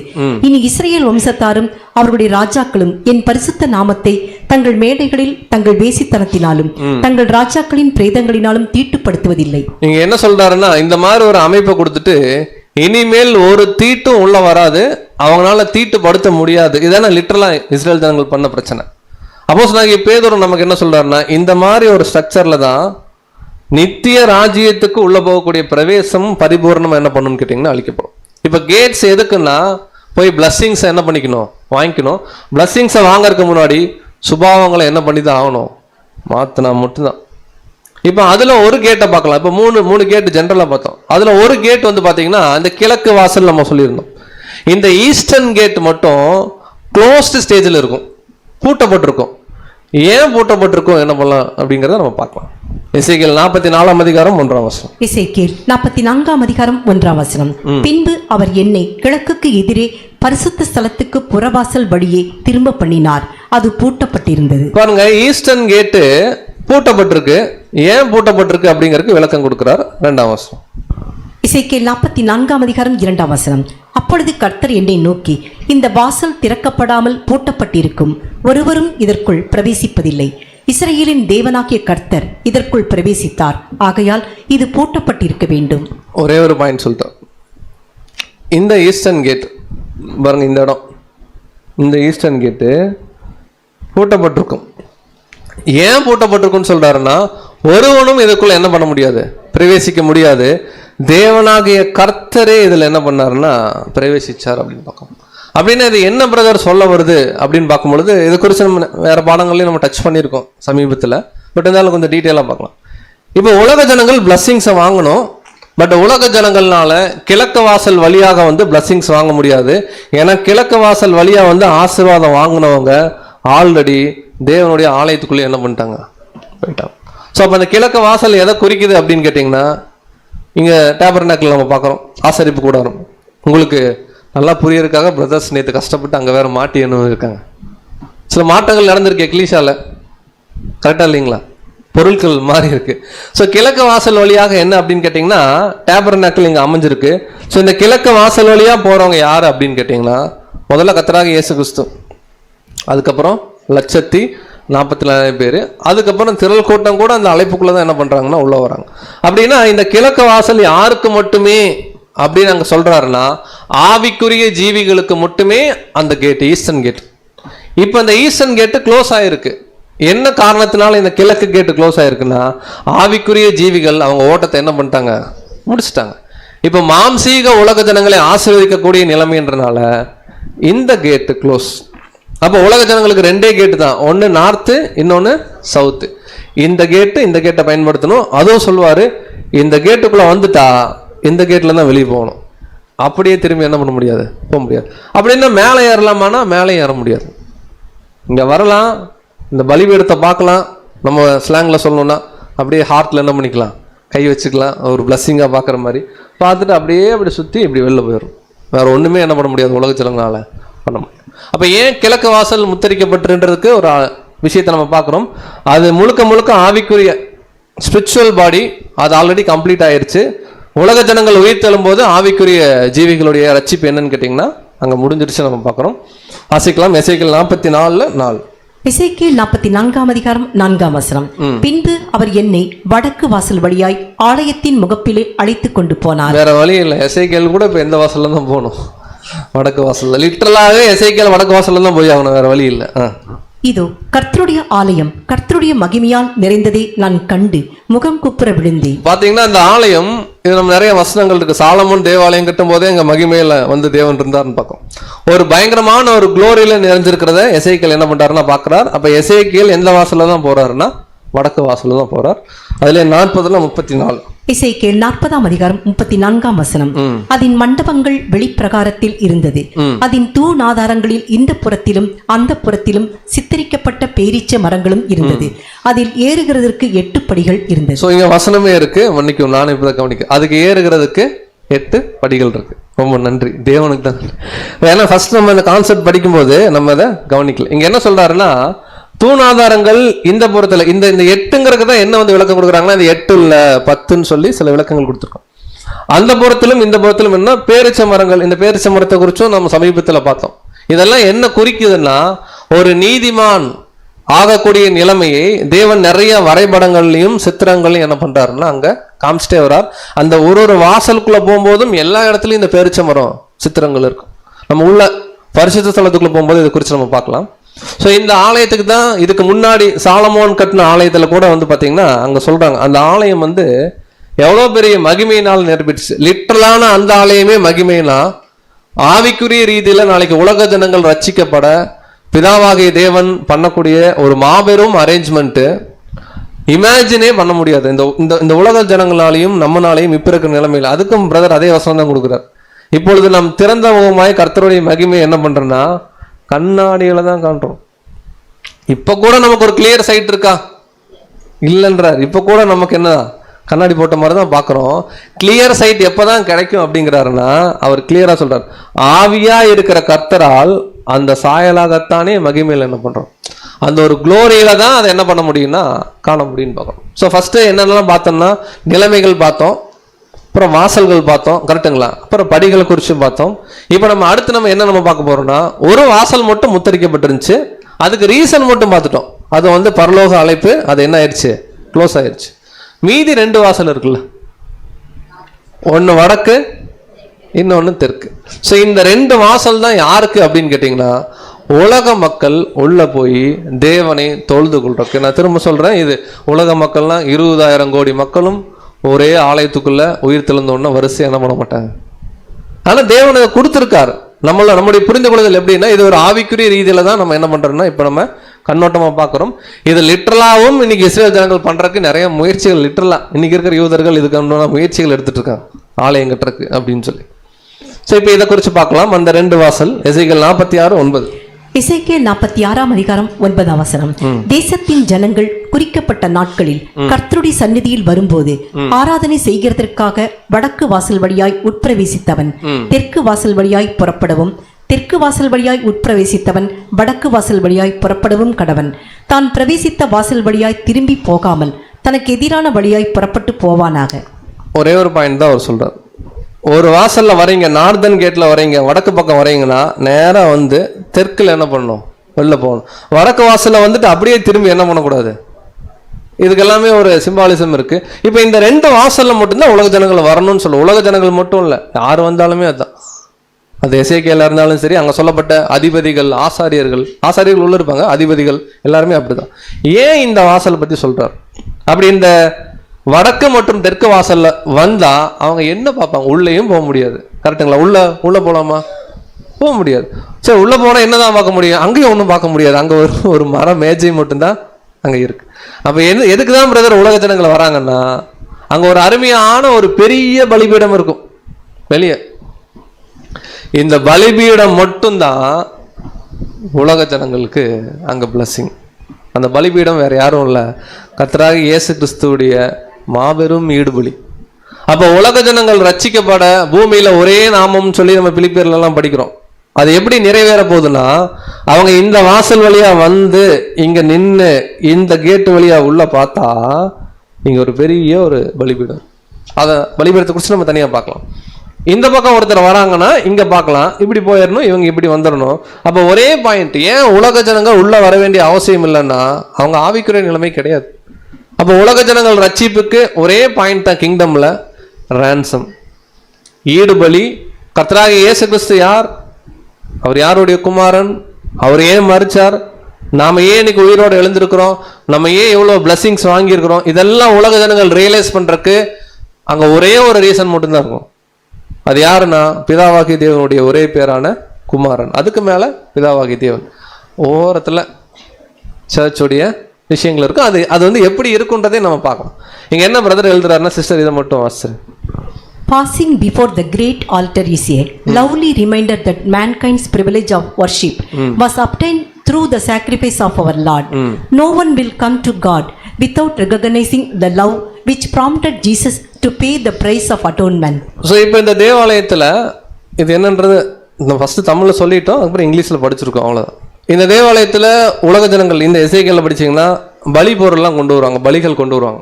ஆசாரியர்கள் தான் அதை செலக்ட் பண்ணுவாங்க, ஓகேங்களா? ஆசாரியர்கள், அதிபதிகள் 2 பேர் இருப்பாங்க. இந்த பலியெல்லாம் கொண்டு இங்கே வைப்பாங்க பலிபீடத்தின் மேலே. இதுக்கெல்லாம் ரீசன் இருக்கு, ஓகேங்களா? ஃபர்ஸ்ட் இளம் காலை செலுத்தணும், அப்புறம் ஆட்டு கடாக்களை செலுத்தணும். நாளைக்கு உலக ஜனங்களும் பலி பொருள் எடுத்துட்டு வரணும்னு சொல்லி படிப்பாங்க எசேக்கியேல்ல. இதெல்லாம் அங்கீகரிக்கப்படணும். பலி பொருள்லாம் அவங்க ஆடு பிடிச்சிட்டு வர மாட்டாங்க, ஆனால் வசனம் ஆடுன்னு தான் அங்கே இருக்கும். அவங்களே பலியாக கொடுக்க போறாங்க, ஓகேங்களா?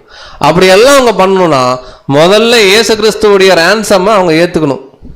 அந்த ரேன்சமுக்கு மேலே தான் அவங்க செலுத்தக்கூடிய பலிகள் என்ன பண்ணுவாங்கன்னா போடுவாங்க. அதான் அவர் சொல்றாரு, it is a lovely reminder. Yesu Kristu ஒட்டுமொத்த மனுக்குலத்துக்கும் ஜீவன் கொடுத்தாருங்கிறத த கிரேட் ஆல்டர் என்ன பண்ணுது அப்படின்னு கேட்டிங்கன்னா ஒரு ரிமைண்டராக சொல்லுது.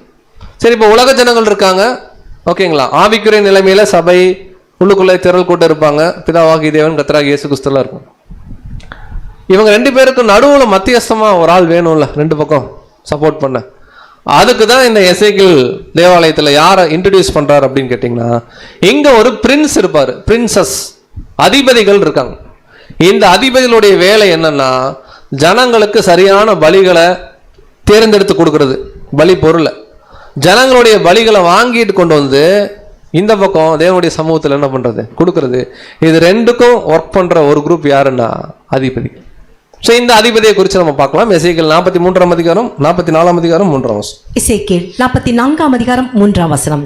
இது அதிபதிக்கே உரியது. அதிபதி கர்த்தருடைய சந்நிதியில் போஜனம் பண்ணும்படி இதில் உட்காருவான். அவன் வாசல் மண்டபத்தின் வழியாய் பிரவேசித்து மறுபடியும் அதன் வழியாய் புறப்படுவான் என்றார். பாருங்க, எசேக்கியேல் 44ல முதல் 4 வசனமே கிழக்கு வாசல் முத்தரிக்கப்படுறதை பத்தி பேசுது. அதுல ஒரு வசனம் மட்டும் தான் எடுத்திருக்கோம். இங்க என்ன சொல்றாருன்னா, இந்த கிழக்கு வாசலுக்குள்ள அதிபதி வருவார், உட்கார்ந்து நல்லா என்ன பண்ணுவாரு, உணவு உட்கொள்வார். உணவை உட்கொண்ட பிறகு திரும்பி தான் என்ன பண்றாருன்னா போறார். ஏன்னா அந்த வாசல் என்ன பண்ணப்பட்டிருக்கு, பூட்டப்பட்டிருக்கு. அப்படின்னா இந்த அதிபதி யார் அப்படின்னு பார்க்கும் பொழுது உலக ஜனங்களையும் தேவனையும், தேவன் ஆவிக்குரிய சபை எல்லாருமே, இவங்க 2 பேருக்கு நடுவுல ஒரு சப்போர்ட்டிவ் ரோலா இருக்கிறது யாருன்னா முற்பிதாக்கள். இந்த முற்பிதாக்களை தான் அதிபதிகள் சொல்றோம். இந்த முற்பிதாக்கள் தான் பிரின்சஸ். இவங்க வேலை என்னன்னா, முதல்ல இவங்க உயிர் தெழுந்தோடனே தேவன் இவங்களுக்கு சாப்பாடு போடுறாரு. என்ன சாப்பாடு போடுறாருன்னா, ஈடுபலின்னா என்ன, கர்த்தராகிய இயேசு கிறிஸ்துனா யாரு, ஆபிரகாம். ஒரு சிலர் கேள்விப்பட்டிருக்கலாம், ஒருவேளை தேவனுடைய கிருபையில, எல்லாருக்கும் அந்த அறிவு இல்லை. இப்போ எல்லாரும் உயிர் தெழுந்த பிறகு முதல்ல அவங்களுக்கு என்ன டெஸ்ட்னா, ரேன்சமை முதல்ல அவங்க என்ன பண்ணோம், அந்த ரேன்சம் கொடுக்குற கான்செப்ட் தான் இந்த வசனம். அப்படி அவங்க ரேன்சமை ஏற்றுக்கிட்டு ஈஸ்டர்ன் கேட் வழியா உள்ள தொடர்ந்து போக முடியாது. ஏன்னா அது ஆவிக்குரிய ஜீவிகள் போற வழி. திரும்ப வெளில வந்து வடக்கு வாசல் வழியாகவோ தெற்கு வாசல் வழியாகவோ தான் இந்த அதிபதிகளும் போய் ஆகணும். ஸோ இந்த அதிபதிகள் யாருன்னா முற்பிதாக்கள். ஸோ இவங்களை குறித்து ஒரு ரெஃபரன்ஸ் எடுத்துக்கலாம். சங்கீதம் 45:16. 45ஆம் சங்கீதம் 16ஆம் வசனம். உமது பிதாக்களுக்கு பதிலாக உமது குமாரர் இருப்பார்கள், அவர்களை பூமி எங்கும் பிரபுக்களாக வைப்பீர். பாருங்க, அவர்களை பூமி எங்கும் பிரபுக்களாக வைப்பீர். 2ஆம் உலகம் சப்ஜெக்ட்ல படிப்போம், கரெக்டுங்களா? இது எப்படி பிரதர் அப்படின்னா அதான் இங்க சொல்றாரு. இவர்கள் தான் பூமியில உயிர் தள்ளக்கூடிய அத்தனை உலக மக்களுக்கும் பிரபு மாதிரி. என்ன பிரச்சனைனாலும் இவங்ககிட்ட தான் ஓடி வரணும். என்ன சூழ்நிலையினாலும் உலக ஜனங்கள் முற்பிதாக்கள்கிட்ட தான் வரணும். முற்பிதாக்கள் ஆவிக்குரிய ஸ்தலத்தை பார்ப்பாங்க. அங்க சபை தேவன்ட்டு இருந்து ஆலோசனை, கிறிஸ்து மூலமா ஆலோசனை வாங்கி திரள் கூட்டம் மூலமா என்னம்னா முற்பிதாக்களுக்கு போகும். முற்பிதாக்கள் அதை ரிசீவ் பண்ணி செயல்படுத்தும். ஏதாவது பிரச்சனையா முற்பிதாக்கள் ஜெபம் பண்ணுவாங்க தேவனுடைய சமூகத்தில். அப்படிதான் அங்க நடக்கும். அப்ப இந்த முற்பிதாக்கள் இங்க பிரபுக்கள் இருக்கு, இங்கிலீஷ்ல அருமையா இருக்கும், த பிரின்சஸ் அப்படின்னு இருக்கும். எப்படி கொடுக்கப்பட்டிருக்குன்னா, you will make them princes throughout the land. அந்த நகரத்துல அல்லது அந்த பூமியில அவர்களை அதிபதிகளாக நீங்க என்ன பண்ணுவீங்க, பிரின்சஸுக்கு அதே அதிபதியை நம்ம என்ன பண்றோம், சூட் பண்றோம். ஸோ முற்பிதாக்கள் பார்க்கும் பொழுது ஆபேல் இருந்து புதிய ஏற்பாட்டு காலத்தில் யோவான் ஸ்தானன் வரைக்கும் வாழ்ந்த அத்துணை நீதிமான்கள் பழைய ஏற்பாட்டு காலத்தில் சில பேர் பைபிளில் கூட இல்லாமல் இருக்கு. அந்த மாதிரி இருக்கக்கூடிய அநேக நீதிமான்கள் உயிர் தள்ளுவாங்க. அந்த நீதிமான்களுடைய சேவை பெரிய சேவையா இருக்கு ஒரு ராஜ்யத்தில். ஏன்னா கண்ணுல பார்க்குற ஒரு நல்ல ஆள் அப்படின்னு கேட்டால் இவங்களா தான் இருப்பாங்க. உலக ஜனங்கள் உயிர் தெழுந்த உடனே, ஏன்னா மாம்சத்தில் இருப்பாங்க. இவங்க தான் அவங்களுக்கு தேவையான எல்லா ஆலோசனைகளும் கொடுப்பாங்க. நம்ம படிச்சிருக்கிறோம், இவங்க இந்த அர்மகதோன் யுத்தத்தில் மையத்திலேயே இவங்களும் உயிர் தெழுதல் என்ன பண்ணுவாங்கன்னா அடைஞ்சிருவாங்க. அந்த போரில் இவங்களுடைய பங்கு கூட இருக்கிறதா கவனிக்கிறோம். அப்படின்னா இந்த எசேக்கியேல் தேவாலயத்தில் 4 குரூப்புமே வராங்க. இதை குறித்து சமீபத்தில் நம்ம படித்தோம், வசனங்களுக்குள்ள நம்ம போகல. முதல்ல இதுக்குள்ள ஒரு ஆசாரிய வகுப்பு இருக்கும், தேவ ஆலயத்துக்குள்ள எசேக்கியேல்ல படிப்போம். அவங்க பேர் வந்து பார்த்தீங்கன்னா சாதோக்கின் வம்சத்தார் தான், அவங்க தான் பரிசுத்தமானவங்க, அவங்க தான் எனக்கு வேலை செய்யணும்னு சொல்லி தேவன் பேசுவார் லேவியில. இந்த சாதோக்கின் புத்திரர் யாருன்னா சபை. இதே எசேக்கியேல் தேவாலயத்துல லேவியர்கள் தங்களுடைய அக்கிரமங்களை சுமக்கட்டும்னு ஒரு வசனம் வரும். அதெல்லாம் இப்ப நம்ம கோட் பண்ணல, டைமை கருத்தில் கொண்டு. லேவியர்கள் யாருன்னா திரள் கூட்டம். லேவியர்கள் வேற, ஆசாரியர்கள் வேற. சாதோக்கின் புத்திரன்றது ஒரு ஹையர் கிரேடு, இது சபை. இங்க அதிபதினு சொல்லக்கூடியவங்க யாருன்னா முற்பிதாக்கள், ஜனங்கள்னு சொல்லக்கூடியவங்க யாருன்னா உலக மக்கள். நம்ம அப்ப சில பேஸ் பார்த்துட்டோம், நிலைமைகள், கேட்டு, படிகள், கரெக்டா இல்லைங்களா? இதை குறிச்செல்லாம் நம்ம பார்த்துருக்குறோம். அதில் இருக்கக்கூடிய நபர்களை குறிச்சும் பார்த்துருக்கோம். அதிபதினா யாரு, ஜனங்கள்லாம் யாரு, சாதோக்கின் புத்திரர் யாரு, லேவியர்கள் யாருலாம் பார்த்துட்டோம். இப்போ அடுத்து நம்ம என்ன பார்க்க போறோம்னா, இந்த அதிபதின்னு சொல்லக்கூடிய முற்பிதாக்கள் தான் இஸ்ரேல் ஜனங்களுக்கு எப்படி பலி செலுத்தணும்னு சொல்லி என்ன பண்ண போறாங்க. இதை நம்ம பேசிக்ல படிக்கிறோம். நாளைக்கு உலக ஜனங்கள் தேவனுடைய ராஜ்யத்துல நீதியா வாழ்றதுக்கு நம்ம உட்காந்து பேசிக் கிளாஸ் படிக்கிறோம் இல்லைங்களா? அந்த மாதிரி முற்பிதாக்கள் அங்க கிளாஸ் எடுத்துட்டு இருப்பாங்க. யாருக்குங்க? உலக மக்கள். ஆனா எப்படி எடுப்பாங்க? அங்க பைபிள் இருக்குமா, அங்கே சபையுடைய வாழ்க்கை மட்டும் இருக்குமா, இல்லை அங்கே இயேசு கிறிஸ்து பற்றின போதனை மட்டும்தான் இருக்குமா அப்படிங்கிறது நமக்கு தெரியல. ஆனால் எல்லாமே இருக்கிறதுக்கு வாய்ப்பு இருக்கு. அவங்களும் கிளாஸ் எடுப்பாங்க, நம்மள மாதிரி எடுப்பாங்களா இந்த மாதிரி செட்டப்பான்னு நமக்கு தெரியாது. ஆனால் சொல்லி கொடுப்பாங்க எப்படி நீங்கள் பலி செலுத்தணும், பலி செலுத்துறதுனா என்ன, என்ன காணிக்கையை கொண்டு வரணும், எந்த காணிக்கையை தேவன் ஏற்றுக்கொள்வார், இதெல்லாம் என்ன பண்ணுவாங்கன்னா சொல்லுவாங்க. அதை வசனத்திலே கவனிக்கலாம். எசேக்கியேல் 45:17. எசேக்கியேல் 45:17. இஸ்ரேல் வம்சத்தார் கூடி வர குறிக்கப்பட்ட சகல பண்டிகைகளிலும் மாத பிறப்புகளிலும் ஓய்வு நாட்களிலும் தகன பலிகளையும் போஜன பலிகளையும் பான பலிகளையும் செலுத்துவது அதிபதியின் மேல் சுமந்த கடனாயிருக்கும். அவன் இஸ்ரேல் வம்சத்தாருக்காக பாவ நிவாரணம் பண்ணும்படிக்கு பாவ நிவாரண பலியையும் போஜன பலியையும் தகன பலியையும் சமாதான பலியையும் படைப்பானாக. பாருங்க, சில பலிகள்லாம் அங்க சொல்லப்பட்டிருக்கும், சில பலிகள் அங்க சொல்லவே படாது எசேக்கியேல்ல. அது குறித்து நம்ம பார்க்கலாம். பட் இந்த அதிபதின்னு சொல்லக்கூடிய இந்த முற்பிதாக்கள் தான் ரெஸ்பான்சிபிள். அந்த பலி பொருட்களை செலக்ட் பண்றதும் சரி, அதை செலுத்துறதுக்கும் சரி, உலக மக்களுக்கு கைட் பண்றதுக்கும் சரி. ரெண்டு விஷயங்கள் சொல்றாரு. ஒன்று மாத பிறப்பு, இன்னொன்று ஓய்வு நாள். கரெக்டுங்களா? ஸோ மாத பிறப்பு அப்படின்னா நியூ மூன் டே, தமிழ்ல அமாவாசை. கரெக்டுங்களா? பைபிள்ல அப்படிதான் இருக்கும், தமிழ்ல அமாவாசை. ஓய்வு நாளுங்கிற சாபத் டே நம்ம பார்க்குறோம். இந்த ரெண்டு நாள்லையும் ஜனங்கள் வருவாங்க அப்படின்னு. இதுல என்ன ஆவிக்குரிய ஒரு சிம்பாலிசம்னா, நியூ மூன் டேன்னா ஒன்றும் இல்லை, மூணுன்னா நிலா. கரெக்டுங்களா? ஏதாவது டவுட் இருக்கா? நிலா நம்ம எதற்கு ஒப்பிட்டு பார்ப்போம்னா நியாயப்பிரமாண சட்டத்திட்டங்கள். இந்த நியாயப்பிரமாண சட்டத்திட்டங்களையே தேவன் ஒரு புது லாவா உலக ஜனங்கள் கொடுக்க போறார். அந்த புதிய உடன்படிக்கை குறித்து நம்ம படிச்சிருப்போம். திரும்ப ஒரு ரூல் கொடுப்பார், அவங்களுடைய ஹார்ட்லேயே தேவன் என்ன பண்ணுவார்னா எழுதுவார். அதை குறித்து சொல்றது அந்த புதிய பிரமாணம். அடுத்த சாபத் டேனா ஒன்றும் இல்லை, அந்த 7th டேல உலக ஜனங்கள் உயிர்த்தெழுதல் அடைகிறாங்க இல்லைங்களா? உயிர்த்தெழுதல் நடந்து இந்த அச்சிப்புக்குள்ள வரும்போது அது அங்கே ஓய்வு நாளாக இருக்கும். 7வது 1000 வருஷத்துல ஒரு போர்ஷன், அதான் நம்ம சொல்றோம் பீசபிள் கிங்டம் அப்படின்றோம். ஸோ இதை குறித்து கூட சிஸ்டர் இதை மட்டும் வாசி. This procedure describes the role of the ancient worthies in helping the world understand their personal obligations of worship. அதாவது முற்பிதாக்கள் தான் புரியவே வைப்பாங்க உலக மக்களுக்கு எப்படி தேவனை தொழுது கொள்ளணும் அப்படின்றதுக்கு டீச் பண்ணுவாங்க. Mankind will come to understand that the altar was sanctified by the sacrifices of the gospel age and their own offerings could now be acceptable to God. அதாவது அந்த ஒரு பெரிய ஆல்டர் இருக்கு இல்லைங்களா, பலிபீடம், அந்த பலிபீடத்துல தான் இயேசு கிறிஸ்து பலி செலுத்தினாரு. 7 கால சபையும் பலி செலுத்திருக்குன்றத உலக மக்கள் படிச்சுட்டு, ஓ நம்ம பலியும் தேவன் ஏத்துப்பாரு அப்படின்னு சொல்லி அவங்களுடைய பலிகள் என்ன பண்றாங்க, கொண்டு வராங்க. There is a cooperation between the princess and the priesthood. So அங்க ரெண்டு பேருக்கு ஒரு நல்ல ஒரு அண்டர்ஸ்டாண்டிங் இருக்கு. ஒருத்தங்க யாருன்னா ஆசாரியர்கள், இன்னொருத்தங்க யாருன்னா அதிபதிகள். அப்படின்னா திருச்சபைக்கும் முற்பிதாக்களுக்கும் ஒரு பெட்டர் அண்டர்ஸ்டாண்டிங் இருக்கும். காரணம் அவங்க ரெண்டு பேருடைய ரோல் வந்து ரொம்ப முக்கியம். அதான் நம்ம பார்க்குறோம். பிரீஸ்ட்ஹுட்ன்றது ஆசாரிய வம்சம், சாதோக்கின் புத்திரர் நம்ம பார்க்குறோம். As they work together in the sacrificial offerings, in the vision offerings were mandated on the Sabbath, the new moon and during feast days.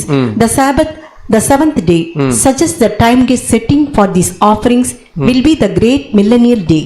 The new moon indicates a new law order, similar to the old Mosaic law, but based on better sacrifices. அதாவது மேன்மையான பலிகளால ஒரு புதிய ஒரு சட்டம் அவர் கொடுக்க போறார்.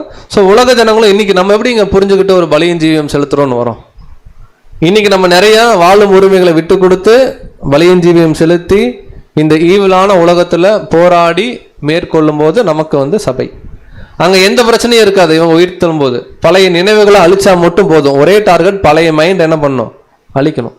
அங்க இருக்கக்கூடிய நல்ல சுபாவத்தை அப்படியே ஏற்றுக்கொள்ளணும். மனதார வந்து தேவனுக்கு என்ன பண்ணணும், தங்களை அர்ப்பணிக்கணும். இதை அர்ப்பணிச்சாங்கன்னா அவங்களுக்கு அங்கே அருமையான ஒரு லைஃப். இதை யார் தான் பண்ண போறாங்கன்னா சபையும் முற்பிதாக்களுடைய கோஆர்டினேஷன்ல இந்த கிங்டம் பிளெஸிங்ஸை உலக மக்கள் என்ன பண்ண போறாங்கன்னா வாங்கணும். ஸோ அப்படி உலக மக்கள் பிளெஸிங்ஸை பெறத இந்த எசேக்கியேல் டெம்பிள் எப்படி சொல்றாருன்னா சில பண்டிகைகளை வச்சு சொல்றாரு. அதுல ஃபர்ஸ்ட் சில பண்டிகைகள் இங்க வரவே இல்லையா, நம்ம பழைய ஏற்பாட்டில் பார்க்குறோம் இல்லைங்களா, அதில் சில பண்டிகைகள் எசேக்கியேல் இந்த டெம்பிளில் சுற்றி வரக்கூடிய நாட்களில் வரல. விசேஷமாக 3. ஒன்று வந்து வாரங்களின் பண்டிகை வரல. ஆமாம், எப்படி ஏன்றது புரிஞ்சிடும். இன்னொன்று இஸ்ரேல் ஜனங்கள் எக்கால பண்டிகை என்ன பண்ணல, அங்கே எசேக்கியேல் தேவாலயத்துக்குள்ளே கொண்டாடலை. இன்னொன்று பாவ நிவாரண பலி செலுத்தியிருக்காங்க, பாவ நிவாரண நாள் அப்படிங்கிற ஒரு கான்செப்ட் அங்கே வரல. ஏன் அப்படின்னு பார்க்கும்போது இதுக்கெல்லாம் ரொம்ப எளிமையான ஆர்டர் கொடுக்குறார்.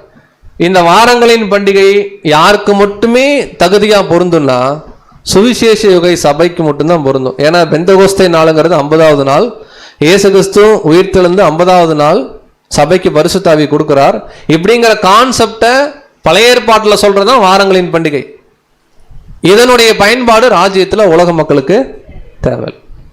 ரெண்டாவது, எக்கால பண்டிகை விசேஷமா எதை குறிக்குது அப்படின்னு கேட்டிங்கன்னா, இயேசு கிறிஸ்துவோடைய 2ஆம் வருகையில் அவர் பிரதான தூதனுடைய எக்கால சத்தத்தோடு என்ன பண்றாரு வராரு, நம்ம படிக்கிறோம். இந்த 7ஆம் எக்காலம்னா என்ன, இல்லை 6 எக்காலங்கள்னா என்ன, இந்த எக்காலத்துடைய கம்ப்ளீட் ஹிஸ்டரி அல்லது அந்த லைஃப் ஸ்டைல் உலக ஜனங்களுக்கு அங்கே தேவையில்லை. ஏன்னா ஆல்ரெடி 7th டெம்பர்ட்லாம் முடிஞ்ச பிறகு விசேஷமா 7,000 இயர்ஸ்க்குள்ள அவங்க இருப்பாங்க. ஸோ இதுவும் அங்கே மிஸ்ஸிங். 3வது, பாவ நிவாரண நாளும் அங்கே பலிகள் இருக்கு, பட் பாவ நிவாரண நாள் அங்கே கொண்டாடுற மாதிரி அங்கே இல்லை. ஏன் அப்படின்னு சொல்றாருன்னா, அந்த பாவ நிவாரண நாள் 2 தான் குறிக்குது. ஒன்று கிறிஸ்துவோடைய பலி, இன்னொன்று சபையுடைய விஷயம். இது ரெண்டுமே உலக ஜனங்கள் செலுத்த வேண்டியதில்லை, அவங்க பார்வைக்கு அங்கே இருக்கும் வேற ஒரு பரிணாமத்தில். பட் இது அவர்கள் கொண்டாட வேண்டியது இல்லை அப்படின்னு பார்க்கும். ஸோ இந்த எக்கால பண்டிகைக்கு மட்டும் ஒரு வசனம் படிக்கலாம். 1 தெசலோனிக்கர் 4:16.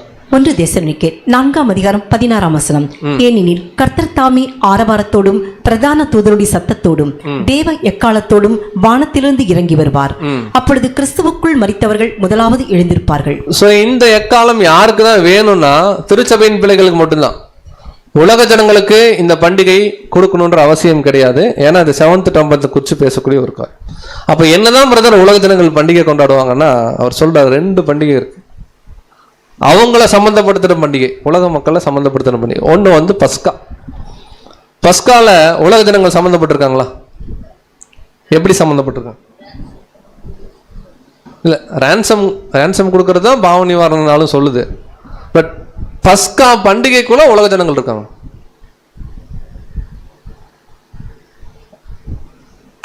சரி, இப்படி கேட்குறேன், நீங்கள் சொல்லுவீங்க. பஸ்கா பண்டிகையில் ஆடு யாரு? ஓகே. தலைச்சன் பிள்ளைகள் யாரு? சபை. ஒட்டுமொத்த இஸ்ரேல் மக்கள் யாரு? இல்ல, லிட்டரலா இஸ்ரேல் ஜனங்களுடைய குடும்பம். ஆவிக்குரிய ரீதியில் நம்முடைய குடும்பமா? நம்ம காக்கப்பட்டா நம்ம அம்மா அப்பாலாம் என்ன ஆயிடுவாங்க? அப்படியா? உலக ஜனங்களை தான் கம்பேர் பண்றோம். அப்போ உலக ஜனங்கள் ரட்சிப்பு அடையிற அவங்க உள்ள இருக்கக்கூடிய ஒரு பண்டிகை வந்து பாஸ்ஓவர். இந்த பாஸ்ஓவர் அங்க என்ன ஆகுது அப்படின்னு கேட்டீங்கன்னா, அங்க நினைவு கூறப்படுதுன்னு நம்ம பார்க்குறோம். அடுத்து இன்னொரு பண்டிகை வந்து பார்த்தீங்கன்னா கூடார பண்டிகை. ஸோ 7 நாள் கூடாரம் போடுவாங்க, கரெக்டாக இல்லைங்களா? 7 நாளா? ஞாபகம் இல்லை, கூடாரம் போடுவாங்க. இது ஏன்னா எகிப்தில் அடிமைகளாக இருந்தோன்னு என்ன பண்ணோம், நினைவு கூறணும். 7000 வருஷம் மனுக்குலம் அடிமையாக தான் இருந்துச்சு அப்படிங்கிறத அவங்க என்ன பண்ணோம், நினைவு கூறணும். இதை குறித்து நம்ம சகரியாலெல்லாம் வசனம் பார்க்குறோம். வருஷம் அவர்கள் கூடார பண்டிகையை ஆசரிக்கிறதுக்கு என்ன பண்ணுவாங்க, ஜெருசலேம் வருவாங்க. அது கூட நேரடியான அர்த்தம் கிடையாது, ஸ்பிரிச்சுவலாக தான் நம்ம அதை எடுத்துக்கிறோம். ஸோ வாசிக்கலாம். எசேக்கியேல் 46:1. எசேக்கியேல் 46ஆம் அதிகாரம் 1ஆம் வசனம்.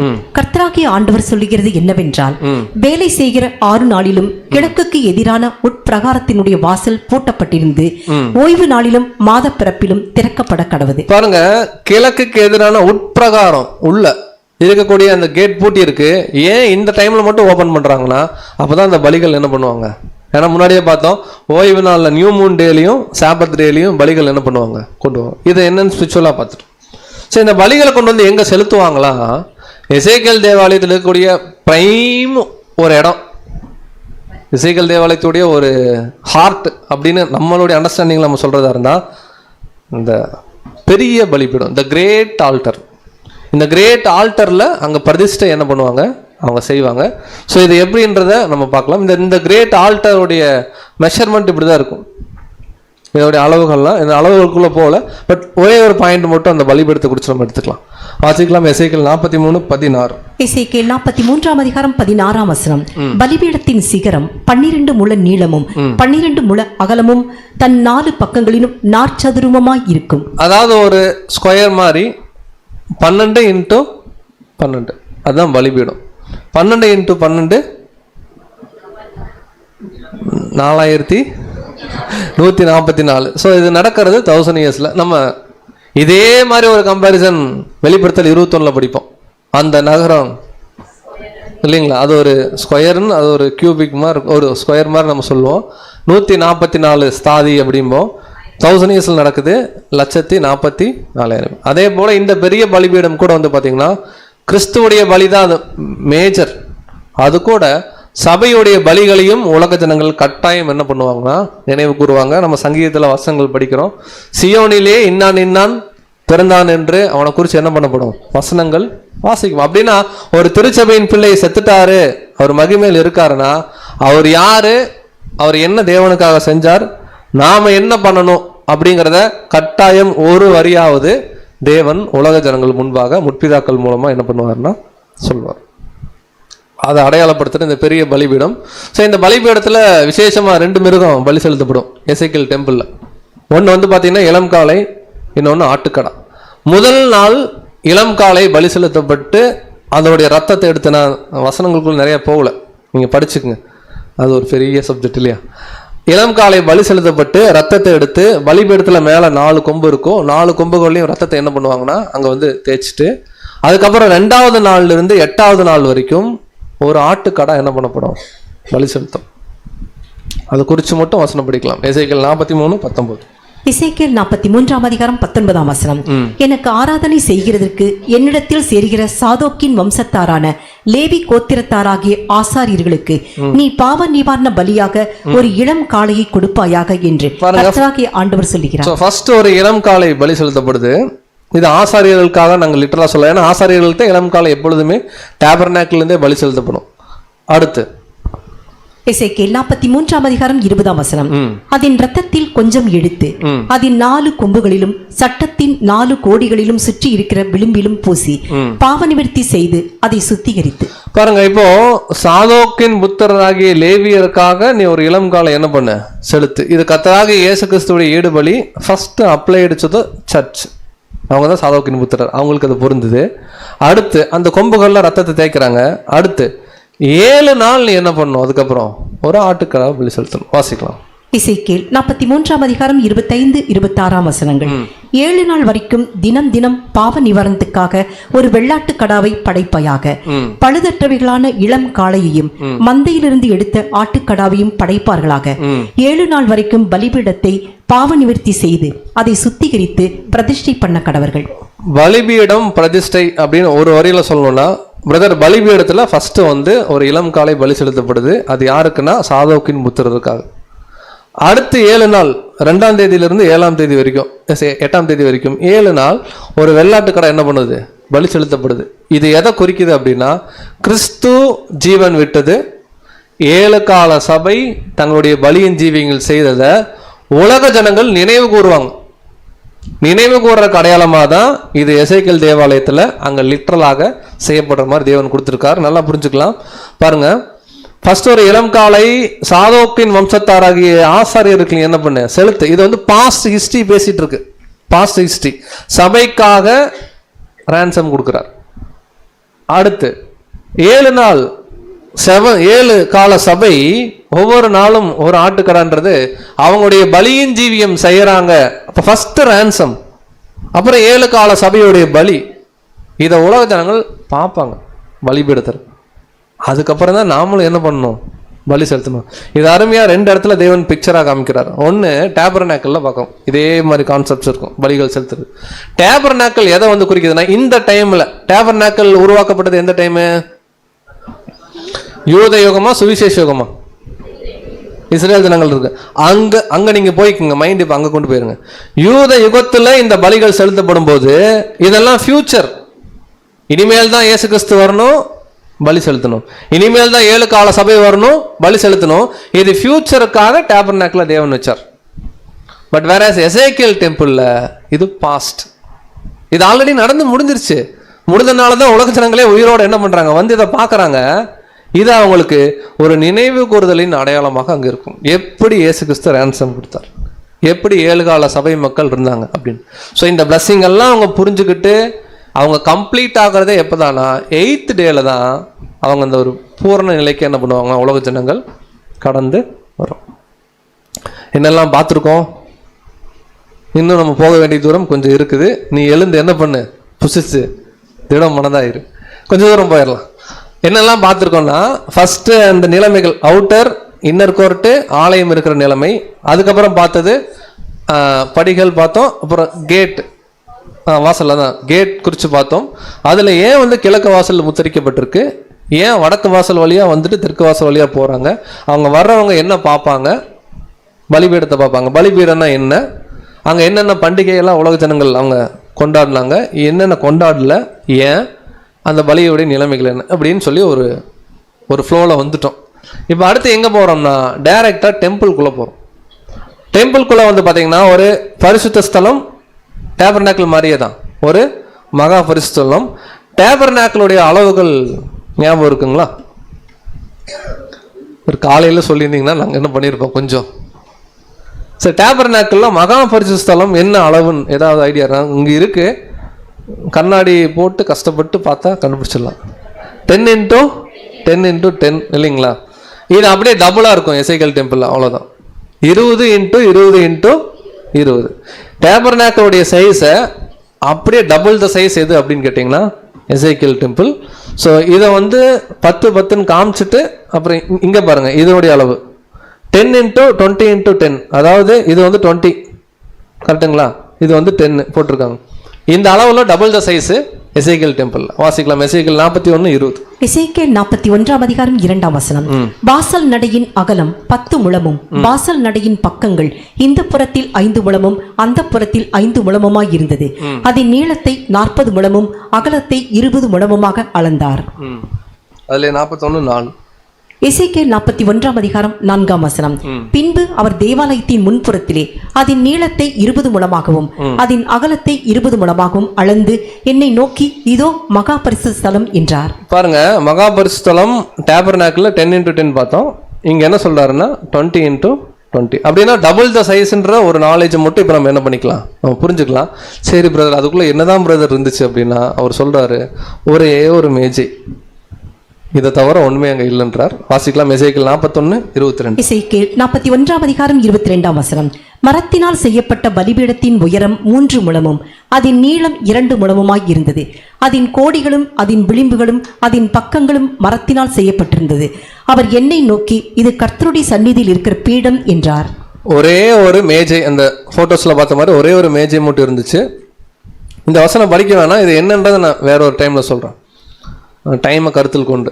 ஸோ அதுக்குள்ளே போகிற வாசல்கள் வந்து பார்த்தீங்கன்னா மடக்க வாசல் மாதிரி ஃபோல்டபுள் கேட்ஸ் இருக்கும் உள்ளுக்குள்ளே. அந்த பரிசுத்த ஸ்தலம் மகா பரிசுத்த ஸ்தலம் போது ஒரு கதவு திறந்து போகிற மாதிரி இருக்காது, 2 கதவு மடக்கிற மாதிரி இருக்கும். மடக்க கதவுகள் பயன்படுத்தப்பட்டிருக்குன்னு சொல்கிறாங்க. அதே போல் உள்ளுக்குள்ளே தேவாலயத்துடைய சுவர்களை சுற்றியும் வந்து பார்த்தீங்கன்னா பேரிச்ச மரத்துடைய சித்திரங்களும், அந்த பேரிச்ச மரத்தில் 2 உருவங்கள் இருக்கும். ஒன்று வந்து பார்த்தீங்கன்னா சிங்க முகமும், இன்னொன்று வந்து மனித முகமும் இருக்கும். அதான் இங்கே சொல்கிறார். ஒவ்வொரு கேருபீன் சைஸில் 2 முகங்கள் இருந்துச்சு. அந்த 2 முகம் என்னன்னா பேரிச்ச மரத்துக்கு இந்த அண்டையில் மனுஷ முகமும் பேரிச்ச மரத்துக்கு அந்த அண்டையில் சிங்க முகமும் இருந்தது. இப்படியே ஆலயத்தை சுற்றிலும் என்னன்னு கேட்டிங்கன்னா இருந்தது. ஸோ அந்த கதவுகள் எப்படி இருந்துன்னு சொல்றாருன்னா 41:24 வாசல்களுக்கு மடக்கு கதவுகளாகிய இரட்டை கதவுகள் இருந்துச்சு, ஃபோல்டபுள் கேட்ஸ். இப்போ நம்ம சொன்ன இந்த விஷயத்தை இங்கே நான் காமிக்கிறேன் பாரு. இந்த மாதிரி ஒரு வரைபடம் அங்கே இருந்துச்சு, ஓகேங்களா? இது வந்து கேருபீன் நீங்கள் இமேஜின் பண்ணிக்கங்க. அது அந்த உள்ளுக்குள்ள பிக்சரில் காமிப்போம்.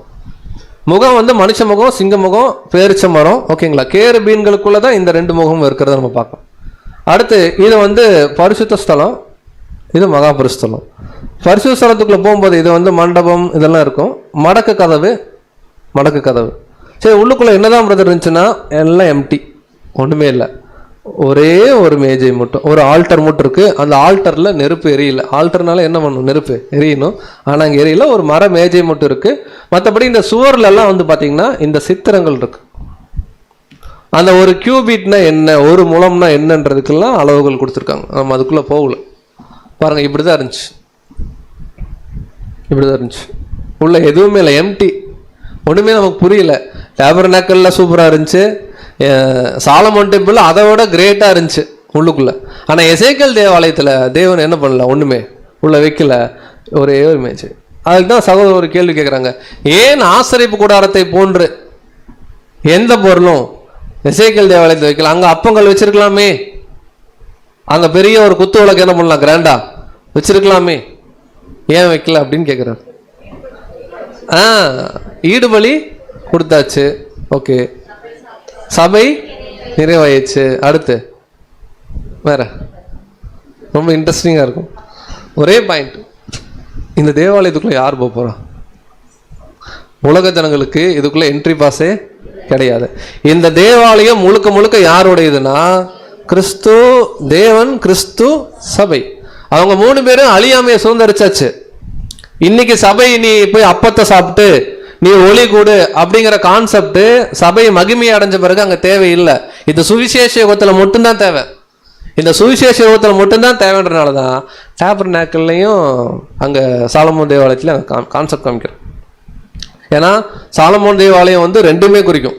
அதாவது உலக ஜனங்கள் ரட்சிக்கப்பட்டதையும் குறிக்கும், சபையுடைய காரண காரியத்தையும் குறிக்கும். பட் எசேக்கியேல் டெம்பிள் முழுக்க முழுக்க உலக ஜனங்களுக்காகவே காமிக்கப்பட்ட ஒரு விஷயம். அப்போ அவங்க உள்ள வரப்போறதில்ல, உள்ள சபை மகிமை நிலையில் இருப்பாங்க. அவங்க சத்தியம் சாப்பிட்டு ஒளி வீசணும் அப்படிங்கிற நிலைமையில் இருக்க மாட்டாங்க. ஏன்னா அவங்களே சத்தியம், அவங்களே ஒளி, அந்த நிலைமையில் அவங்க இருப்பாங்கன்னு பார்க்கும். அதனால தான் இந்த இடம் எப்படி இருக்குன்னா எம்டியாக இருக்கு. ஒரே ஒரு பீடம் இருந்துச்சு, ஒரு ஒரு ஒரு மேஜை. அது ஏன் இருந்துச்சு நமக்கு தெரியல. ஆனால் அந்த மேஜை மேலே ஏன் நெருப்பு எரியல? இனி அங்கே எந்த பலியும் செலுத்தி அது தேவ சமூகத்துக்கு போகணுங்கிறது 7வது 1000 வருஷத்துடைய அந்த நிறைவு பகுதியில் அங்கே தேவையில்லை. இன்னொன்று, இதுக்குள்ள உலக ஜனங்களை பிரவேசிக்கப்பட போகிறதும் இல்லை அப்படின்னு பார்க்கும். அப்போ உலக ஜனங்களுடைய ஒரே ஃபோக்கஸ் என்னன்னா, உள்ள தேவாலயம் இருக்கு, தேவன் இருக்காருங்கிறது வெளியிருந்து அவங்க உணரலாமே தவிர தேவனை தரிசிக்க முடியுமா? யார் மட்டும்தான் தேவனை தரிசிக்க முடியும்? சபை. அதெல்லாமே அந்த பாயிண்ட் எல்லாமே இங்கே வருது. அப்போ உலக ஜனங்களுக்கு ஒரு பில்டிங் மட்டும் தெரியும். நம்ம ஹால் மாதிரி இருக்கும், ஒரு பில்டிங் மட்டும் வெளியிருந்து பார்த்தா ஓ உள்ள தேவன் என்ன பண்ணுறாரு பாருங்க. இது எல்லாமே நான் சொல்கிறது லிட்டரலாக சொல்லிட்டு இருக்கேன், ஆரம்பத்திலேருந்து சொல்கிறது. இதெல்லாம் ஸ்பிரிச்சுவலான மைண்டில் தான் நம்ம அண்டர்ஸ்டாண்ட் பண்ணோம். நாளைக்கு உலக ஜனங்கள் வந்து தேவன் ஒரு ரூமுக்குள்ளே உட்காந்துருக்கும் போது வெளியே நின்று பார்ப்பாங்க அப்படிங்கிறதெல்லாம் நீங்கள் இமேஜினேஷன் புரியறதுக்காக நம்ம சொல்கிறோம். ஓகேங்களா? அப்போ உலக ஜனங்களுடைய ஒரே ஃபோக்கஸ் என்னென்னு சகோதரர் சொல்கிறாருன்னா, அவங்களுக்கு இதுதான் ஆலயம். கிட்டத்தட்ட இந்த கிரேட் ஆல்டர், அங்கே கிறிஸ்துவோடைய பலியின் புண்ணியம், கிறிஸ்துவோடைய பலியின் புண்ணியம் கொடுக்கறதுக்கு பிதாவாகிய தேவன் அவர் சைடு என்ன சாக்ரிஃபைஸ் பண்ணாரு, அந்த பலியின் புண்ணியத்தை வாங்கிட்டு 7 கால சபை அவங்க என்ன சாக்ரிஃபைஸ் பண்ணாங்க, இதுதான் ஒன்லி ஃபோக்கஸாக இருக்கும். யாருக்குன்னா உலக ஜனம். அங்கே கேருபீன்கள்கிட்ட 2 முகம் இருக்கு, ஒன்று வல்லமை, இன்னொன்று அன்பு. சிங்க முகம் வல்லமைக்கும், மனித முகம் அன்புக்கும். இது ரெண்டும் தான் அங்கே செயல்படும். ஆக்சுவலாக ஞானமெல்லாம் அங்கே செயல்படுமா அப்படின்னு கேட்டீங்கன்னா, ஞானம் இப்போ செயல்படுது, அந்த தருணத்தில் அதுக்குண்டான பயன்பாடு அங்கே இல்லை. ஓகேங்களா? பலிகளும் அங்கே என்ன ஆயிடுச்சு, காலை செலுத்தப்பட்டாச்சு. அங்கே உலக ஜனங்களுக்கு தேவையான 2 விஷயம் பூர்த்தி ஆயிடுச்சு. ஞானமா 7000 வருஷம் தேவன் திட்டம் போட்டு உலக ஜனங்களை அழகாக கொண்டு வந்திருக்கார். ஞானமா அங்கே நீதியை செலுத்த வேண்டியது கிறிஸ்துவோடைய ரான்சம் செலுத்தியாச்சு. இப்போ உலக ஜனங்களுக்கு 2 தான். அவருடைய வல்லமையை தான் என்னன்னு தெரிஞ்சுக்கணும், அவருடைய அன்புன்னு என்னன்னு தெரிஞ்சுக்கணும். அதை தெரிஞ்சுக்கிறதுக்கு இங்கே மட்டும் இல்லை, வெளியே கூட பேரிச்ச மரத்துடைய சித்திரங்கள் இருக்கும். ஸோ உள்ளுக்குள்ளே ஏன் இந்த 2 முகம் இருக்குன்னா, இது 2ம் தான் சபை உண்டான ஒரு சுகம், வல்லமை, அன்பு. அந்த பனை மரத்துக்கும் நம்ம ரீசன்ட் டைமில் நம்ம படித்தோம், நீதிமான் என்ன பண்ணுவான், அதாவது ஒரு எக்ஸ்ட்ரீம் ஒரு தன்மையில் சர்ச் இருக்கு, வெளியே உலக ஜனங்கள் கூட இப்படி தான் இருக்கணும்னு சொல்லி அவங்களுக்கு அந்த வரைபடங்கள் என்ன பண்ணுவாங்க. இதையெல்லாம் தாண்டி இந்த எசேக்கியேல் தேவாலயத்தில் ஒரு புரியாத ஒரு புதிர் என்னன்னு கேட்டீங்கன்னா இருக்கும். பின்னாடி வாசல் இல்லை, ஆனால் ஒரு பெரிய ஒரு பில்டிங் மட்டும் இருக்கும், மேற்கு கட்டடம் அப்படின்னு சொல்றாங்க. இது உலக ஜனங்கள் பார்வையில் மறைக்கப்பட்டிருக்கு, ஒரு புரியாத ஒரு புதிரா இருக்கு. இது என்னன்னா, பரலோகத்துல காணக்கூடாத நிலைமை இருக்கக்கூடிய கோடான கோடி தூதர்கள், கேருபீன்கள், சேராபீன்கள், ஆவிக்குரிய ஜீவிகள் எல்லாம் இருக்கக்கூடிய ஒரு இடம். பிதாவாகிய தேவன், கிறிஸ்து, சபை அவங்களோட இருக்கக்கூடிய இடம். இது உலக ஜனங்கள் பார்வைக்கு என்ன பண்ணும்னா மறைக்கப்படும். அதான் ஒரே வசனத்துல அங்க பவுல் சொல்றார், கொலோசியர் 1:16. கொலோசியர் 1:16.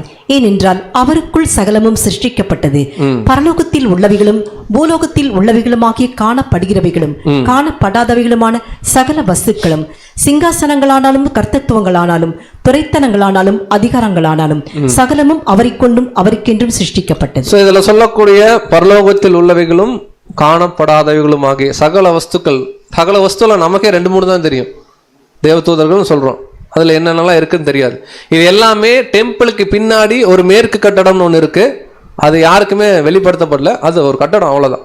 அந்த நிலைமை எதை குறிக்குதுன்னா, ஆவிக்குரிய ஜீவியத்துல என்னென்ன காரண காரியங்கள் இருக்கு, அங்க என்னென்ன விஷயங்கள் தேவன் செயல்படுத்துறாங்கிறது அங்க தேவன் அப்படி ஹைட் பண்ணி என்ன பண்றாருன்னா வைக்கிறார்.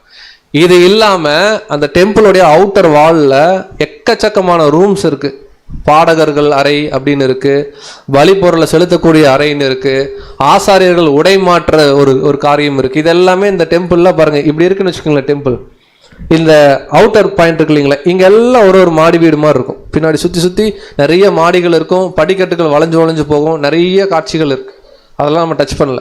இப்போ அடுத்து என்ன பார்க்க போறோம்னா, இது ஒரு ஹோலி சிட்டின்னு சொன்னார் எசேக்கியேல்.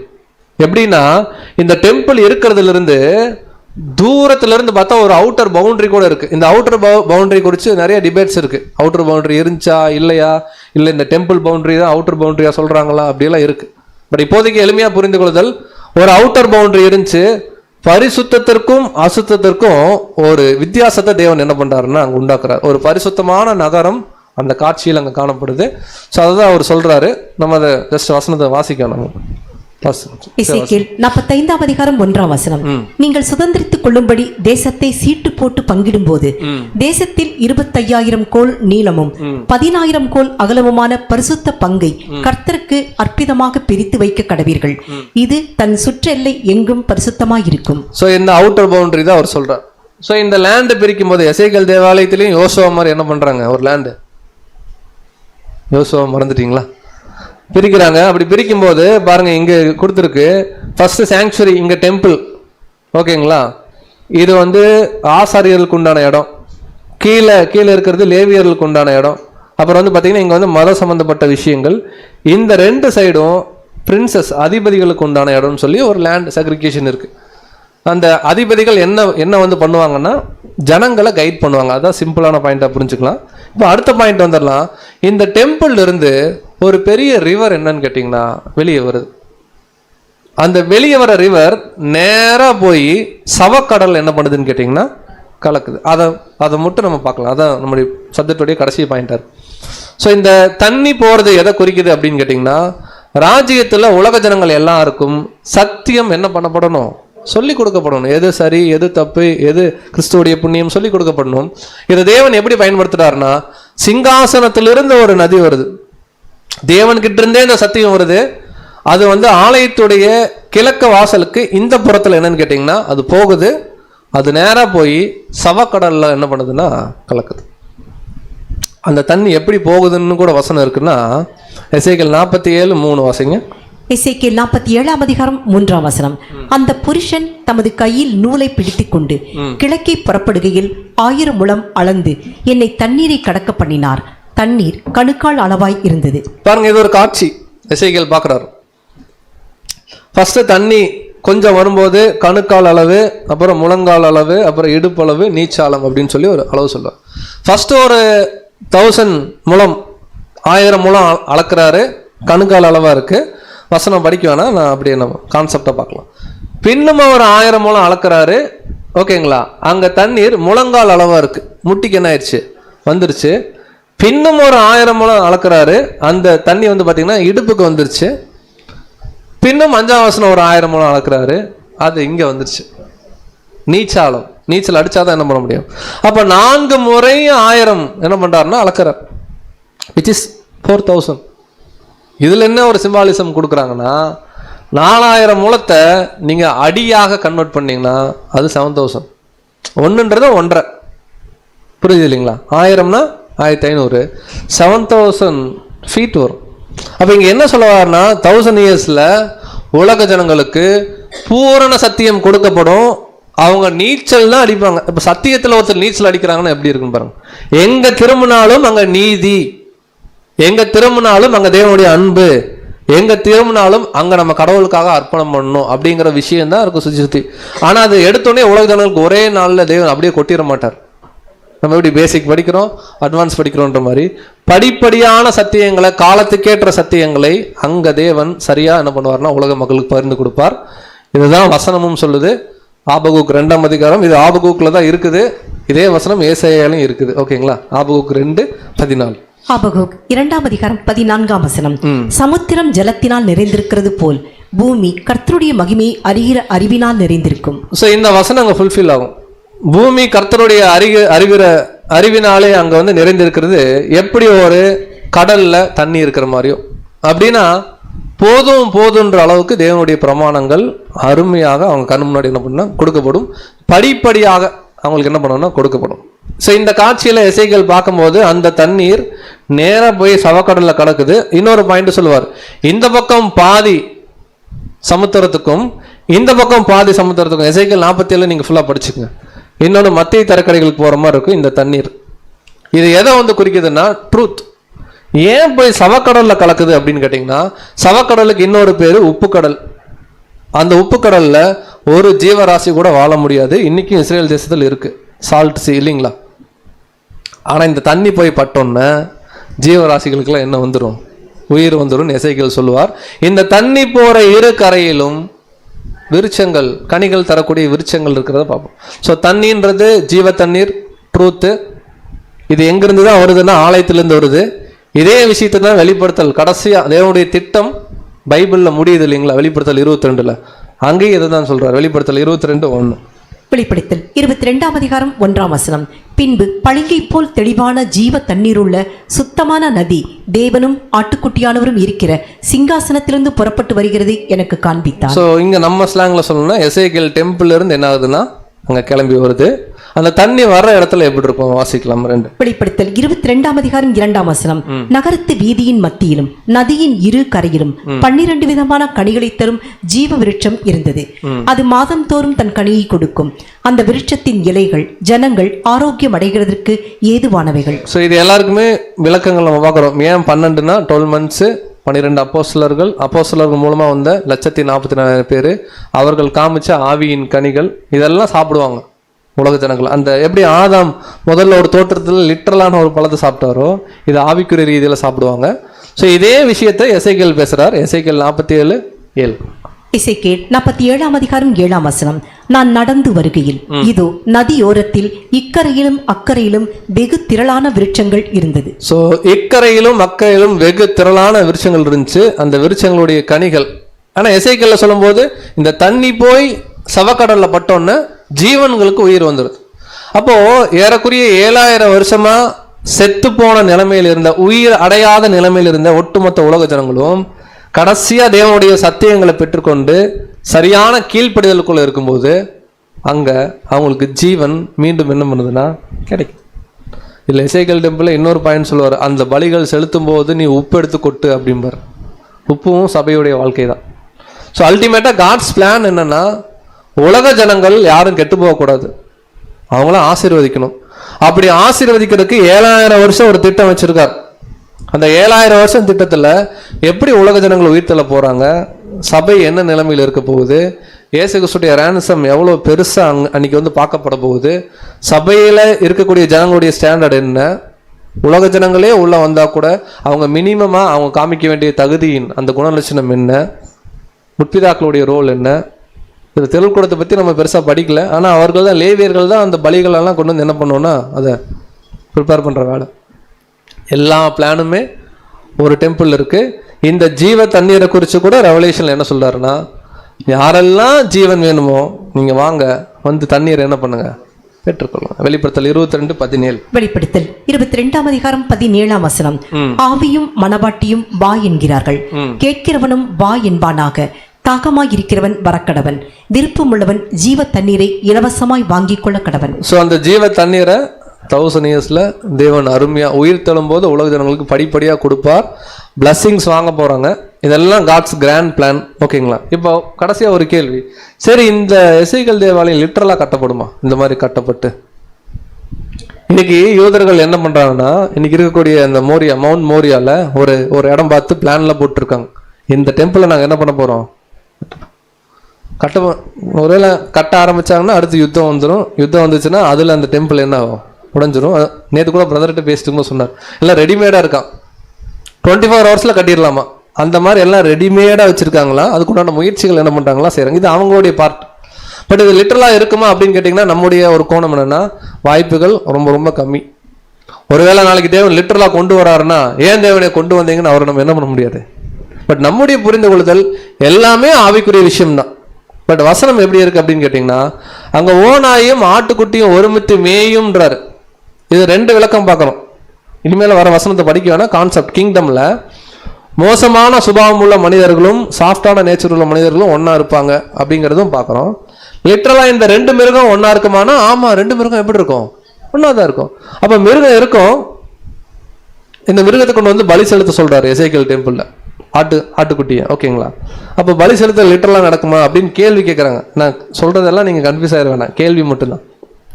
இன்னொரு இடத்துல வசனம் என்ன இருக்குன்னா, இல்ல வெள்ளாட்டுக்கடா இளங்கால இவைகளுடைய ரத்தத்தினாலே அல்ல, அதெல்லாம் பழைய ஏற்பாடு தான். மீட்பு ஒரே தரம் என்ன ஆயிடுச்சு அப்படின்னு கேட்டிங்கன்னா, ரேன்சம், சர்ச்சுடைய சாக்ரிஃபைஸ் கொடுத்தாச்சு. இதெல்லாம் இனி தேவைப்படாதுன்னு இன்னொரு இடத்துல கிளியரா இருக்கு. இன்னொரு இடத்துல சகரியால ப்ரொஃபட்டிக்கலா என்ன சொல்றாருன்னா, வருஷம் இஸ்ரேல் தேசத்துக்கு ஜனங்க வருவாங்க, அங்க கூடார பண்டிகை என்ன பண்ணப்படும்.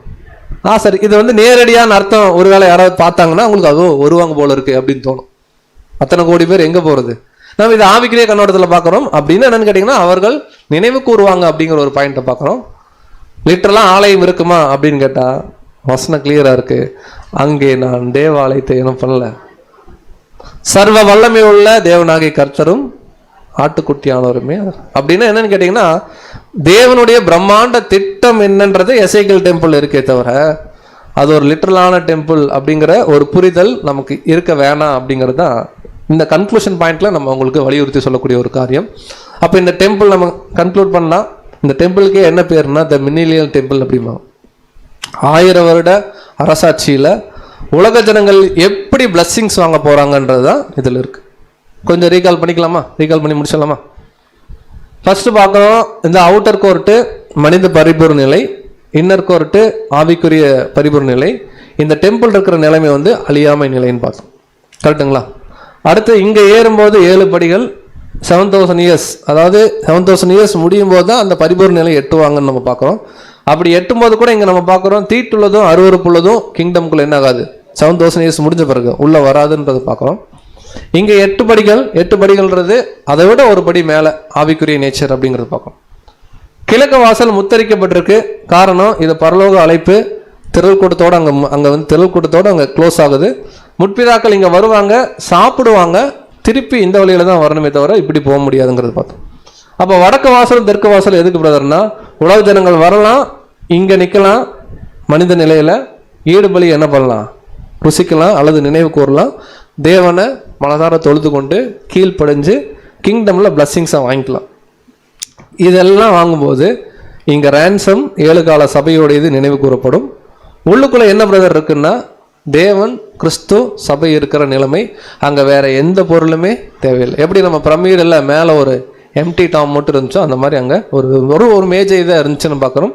பின்னாடி இருக்கக்கூடிய மேற்கு கட்டடம் இது தேவன் சார்ந்த விஷயம். பரலோகத்தில் இருக்கக்கூடிய மற்ற சேனைகள் என்ன பண்ணுதுன்னு கேட்டிங்கன்னா குறிக்குது. இது இல்லாமல் இந்த இடத்துல நிறைய ரூம்ஸ் இருக்கும், இங்கே நிறைய ரூம்ஸ் இருக்கும். இதெல்லாம் என்ன அப்படின்னு கேட்டிங்கன்னா, இயேசு கிறிஸ்து ஒரு டைம் சொல்லுவார், என் பிதா வீட்டில் அநேக வாசஸ்தலங்கள் உண்டு, இல்லாத இருந்தாலும் உங்களுக்கு என்ன பண்ணுவேன். அதெல்லாம் அந்த ஸ்பிரிச்சுவலான மீனிங்கை சொல்லக்கூடிய விஷயங்கள் தான் இங்கே இருக்கக்கூடிய ஒரு கட்டடம்னு பார்க்குறோம். இறுதியாக இந்த ஆலயத்திலேருந்து ஒரு தண்ணீர் வருது, நதி. இந்த நதி தான் உலக ஜனங்களுக்கு சத்தியம்னா என்னன்னு சொல்லி கொடுத்து கீழ்ப்படிய பண்ணுதுன்னு பார்க்குறோம். ஸோ இதுதான் ஒரு கிராண்ட் பிளான். சரி, படிச்சிட்டோம், அப்படியே முடிக்க முடியாதுல்ல. இந்த கிராண்ட் பிளான்ல இருக்கிறதுலையே ரொம்ப முக்கியமான நபர் அப்படின்னா யாரை சொல்லணும்? பிதாவாகிய தேவன், கர்த்தராகிய இயேசு கிறிஸ்து. அவங்க 2 பேரையும் நம்ம அப்படி வச்சுக்கலாம், மேலே விட்டுறலாம். அதுக்கடுத்து யார்? சபை, இல்லைங்களா? அப்போ பிதாவாகிய தேவன், கர்த்தராகிய இயேசு கிறிஸ்துக்கு அப்புறம் 1,44,000 பேர் இந்த ஒட்டுமொத்த பிளஸ்ஸிங்க்கும் ஒரு ஹோல் ரெஸ்பான்சிபிலிட்டி எடுத்து அங்கே பண்ண போகிறாங்க. அப்படின்னா அவங்க செலெக்ஷன் இதே உலக மக்கள் நடுவில் இருந்து ஒரு புது சிருஷ்டியா சாதகமற்ற சூழ்நிலையில் உருவாகி வரவங்களை தான் அங்கே வைப்பார். கரெக்டா இல்லைங்களா?